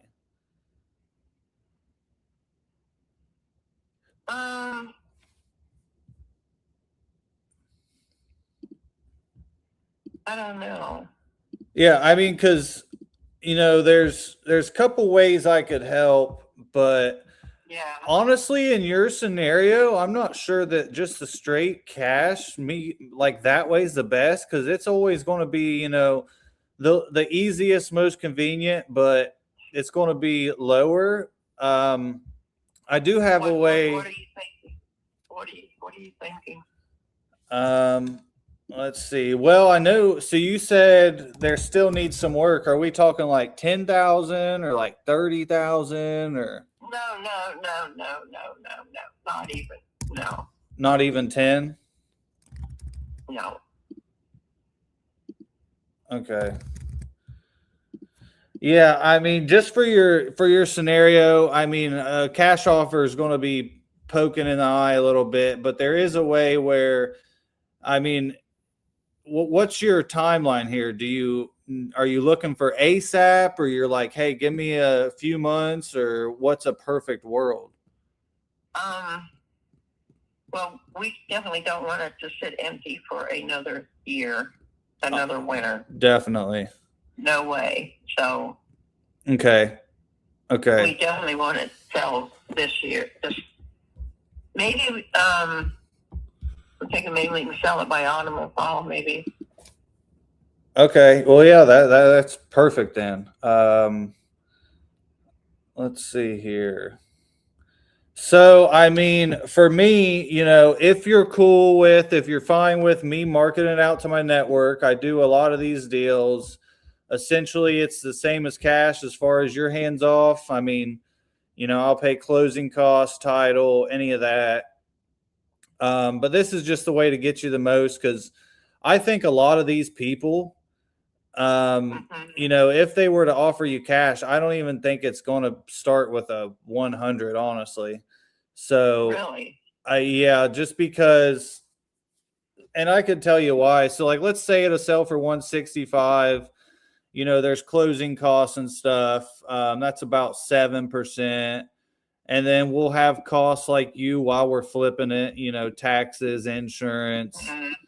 Yeah. I mean, it just like you said, everything's expensive. It adds up quick. Everything's crazy. I feel like I can't go to McDonald's or something without spending $20, but I'm getting away from that place anyways. I've I've told myself I'm done eating it, but I mean, because them cash offers, like I said, ain't even going to be above 100. But if you're fine with me marketing it out, give me 60 days, close this around that time frame you're saying, before fall. I mean, I definitely, I think I'd be in the low 100s net to you, but that's me handling everything and paying everything. I mean, and I think, because like I said, I think it's worth in the 160, 170 range fixed up. I think your best option, if you don't want to deal with the realtor, you don't want to, let it sit on the market, and you're definitely not trying to swing more hammers. I mean, I think I could put probably $110,000 in your pocket, by fall. Nope. We're not gonna sell for that. Nope. Okay, so I guess what's the plan if you don't get the 160 something? Are you going to hold it and fix it? Well, we're gonna continue to work on it. Yeah, and then it's just done. We'll start at 165 and we'll negotiate with them a little bit, but yeah, not a whole lot. I Well, mean, we got some money in this house. I totally understand, and I mean, it's just the market, what it's saying. Everything's selling for 160. So even on market, you're not going to get that. At the very best, you fix this up and you walk away with 140. And that's like, Well, that would be okay. Well, to do that, you're going to have to fix it and list it with the realtor. Well, then that's what we'll probably do then. I mean, we're not taking 110 for that. There ain't no way. Not after all the work we're doing and everything we bought. Yeah. Mm-hmm. So it's not, I guess, a huge deal to fix it up then. No, we got people to do it. It's just they always advertise these cash offers for your house. And I thought, well, I'm curious and see what happens and see what you say. Yeah. And not happy with 110. Yeah. And I honestly think, I mean, that's going to be your best offer from an investor. I think a lot of them is going to offer like 80 to 90. But I'm local, so that's why. Yeah. Yeah. Then we'll just put it on the market. We'll do whatever. Yeah. We'll start at 165 and 140 is about as low as we're going to go. Mm-hmm. Everybody's stopping by that house. Ever since we've been working on it. Oh, you should have buyers then. You should be good. They want the house. I know, but we're not completely finished with it. That's why I called. Okay. And what have they offered you? We haven't took no offers because we're not giving offers. We're not taking offers because we got to have it appraised first. Oh, we ain't had it appraised. Yeah. Okay. I mean, so you're just going to get it appraised, fix it, list it, and go that way. I mean, what happens? I'm just trying to understand the situation. If you don't sell it by winter, because the market's going to take right now. I mean, it's going to take 6 months plus. Well, I don't know. We'll just have to see what happens. I mean, we can't let go 110. No way. Nope. As many people's wanting that house, somebody will pay what we want for it. I mean, if you can't get a house. You cannot get a house. Most houses are $300,000, $250,000 or more. Ones like yours, I got new constructions on 6 acres for $280,000. Well, I know, but I'm just saying we're not going to let it go. We ain't selling it for 110. Yeah. No. Yeah, well, be aware of possible. I'm just trying to help here again. Possible people calling. If someone tells you they can do 140 cash, they're going to drag you out, waste time, and never close on it. They simply can't do it. Well, we're gonna have it appraised anyway. I mean, I'm just talking. We don't even know what the what they're gonna say when we have it appraised. And I know you can't sell it for any more than it appraises for. Yeah, and then to get that, like I said, you just have to do the realtor route. I mean, so what's the 140 do that the 110 don't? All the money we got in it. I mean, we want some of our money back plus. Yeah, how much you got in it? I guess. Well, after the furnace, probably. I don't know if we got 26,000 in it or not. I don't know. I can't remember exactly how much. You said 26. That's a lot. That's a lot of money. Geez, you're trying to make 120 grand on this bad boy. Well, some of it's money back in our pocket. Yeah, I understand, but I mean, it sounds like you're tired of it. You don't want to deal with it. You don't want to sit in winter. But I mean, you're trying to get 120,000, and I'm just trying to tell you the scenarios where it goes wrong, I guess. Because I mean, I've seen it too many times where you call me again in October, and then now I can't help. Well, that's okay. I'm not the only one dealing with this house. I got 3 other sisters. They don't even know I called.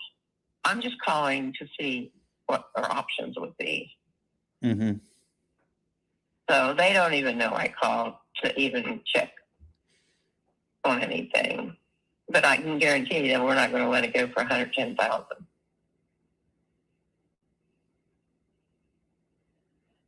Okay.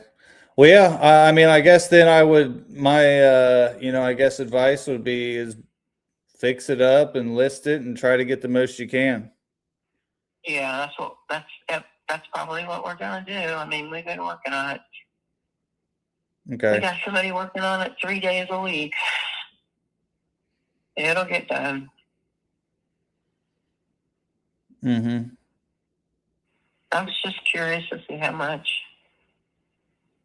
Yeah. Cash offer would be. I mean, I wish I could do more. I'd love to, but I like standing behind my word. So I don't want to be one of these other people that tell you something and drag you along. Well, we'll see how it goes. I mean, this is the first thing I ever checked into, so it's got to be appraised first. I know that. Okay.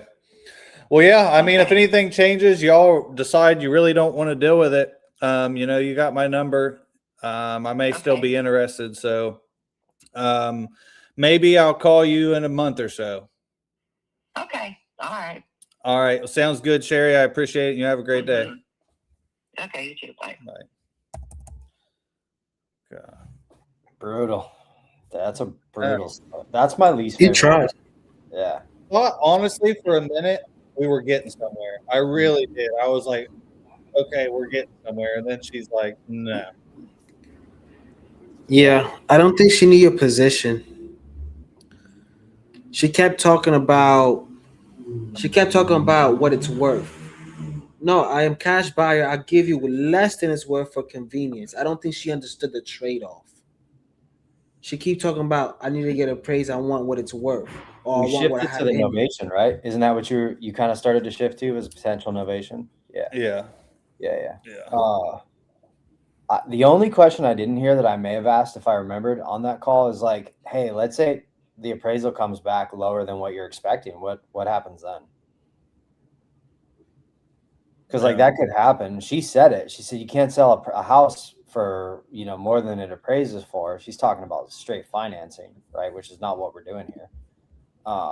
Maybe with a novation, but but her personality should have been like, but then when I have 7 sisters, my 7 sisters will say no, and the furnace was expensive. Yeah, that came out of nowhere. Yeah. Oh, yeah, that literally came out of nowhere. Yeah. Yeah, for sure. Well, I was like, I don't know. I always get like a little indifferent on like asking about the decision makers at the beginning of the call because it's like a weird question for somebody who doesn't understand why you're asking. And like, but like, I don't know. Maybe that call would have gone different if you knew that. I don't know. I don't know if you would have hung in there as long because you have 47 other people to also make happy. But there's also a possibility that they're wanting to move the house even more than the sister. You never know. So, yeah. Sweet. Well, I'm gonna have to run. I gotta go get the young one. I appreciate it, James. Y'all, we got 2 contracts, property leads, Metro. Got a bunch of follow-ups. I think didn't get a hold of a handful of them. So yeah, if you liked it, drop a comment, and I probably in my bio I got a property leads code. It'll get you $250 for free. It'll get me $250 for free. So, 3 Metro leads that you could get, or like 8 nationwide leads, which could be a possible deal out of 8 leads. So, agreed. Awesome. I love it, man. You got anything, James? No, you guys crushed it, man. Good sales tactics, good open to, receiving feedback, which I love. We're all just trying to get a little better. So lots of cool stuff in the comments, people asking questions, and I love it. Great stuff. Yeah, we had about a consistent 20 people the whole live, so I appreciate it. Hopefully y'all got something from it. Yeah. Did the viewers go down when RJ went live? It dropped to about 10. So, but hey, it only cut in half, so that's not bad. Yeah, that's not bad.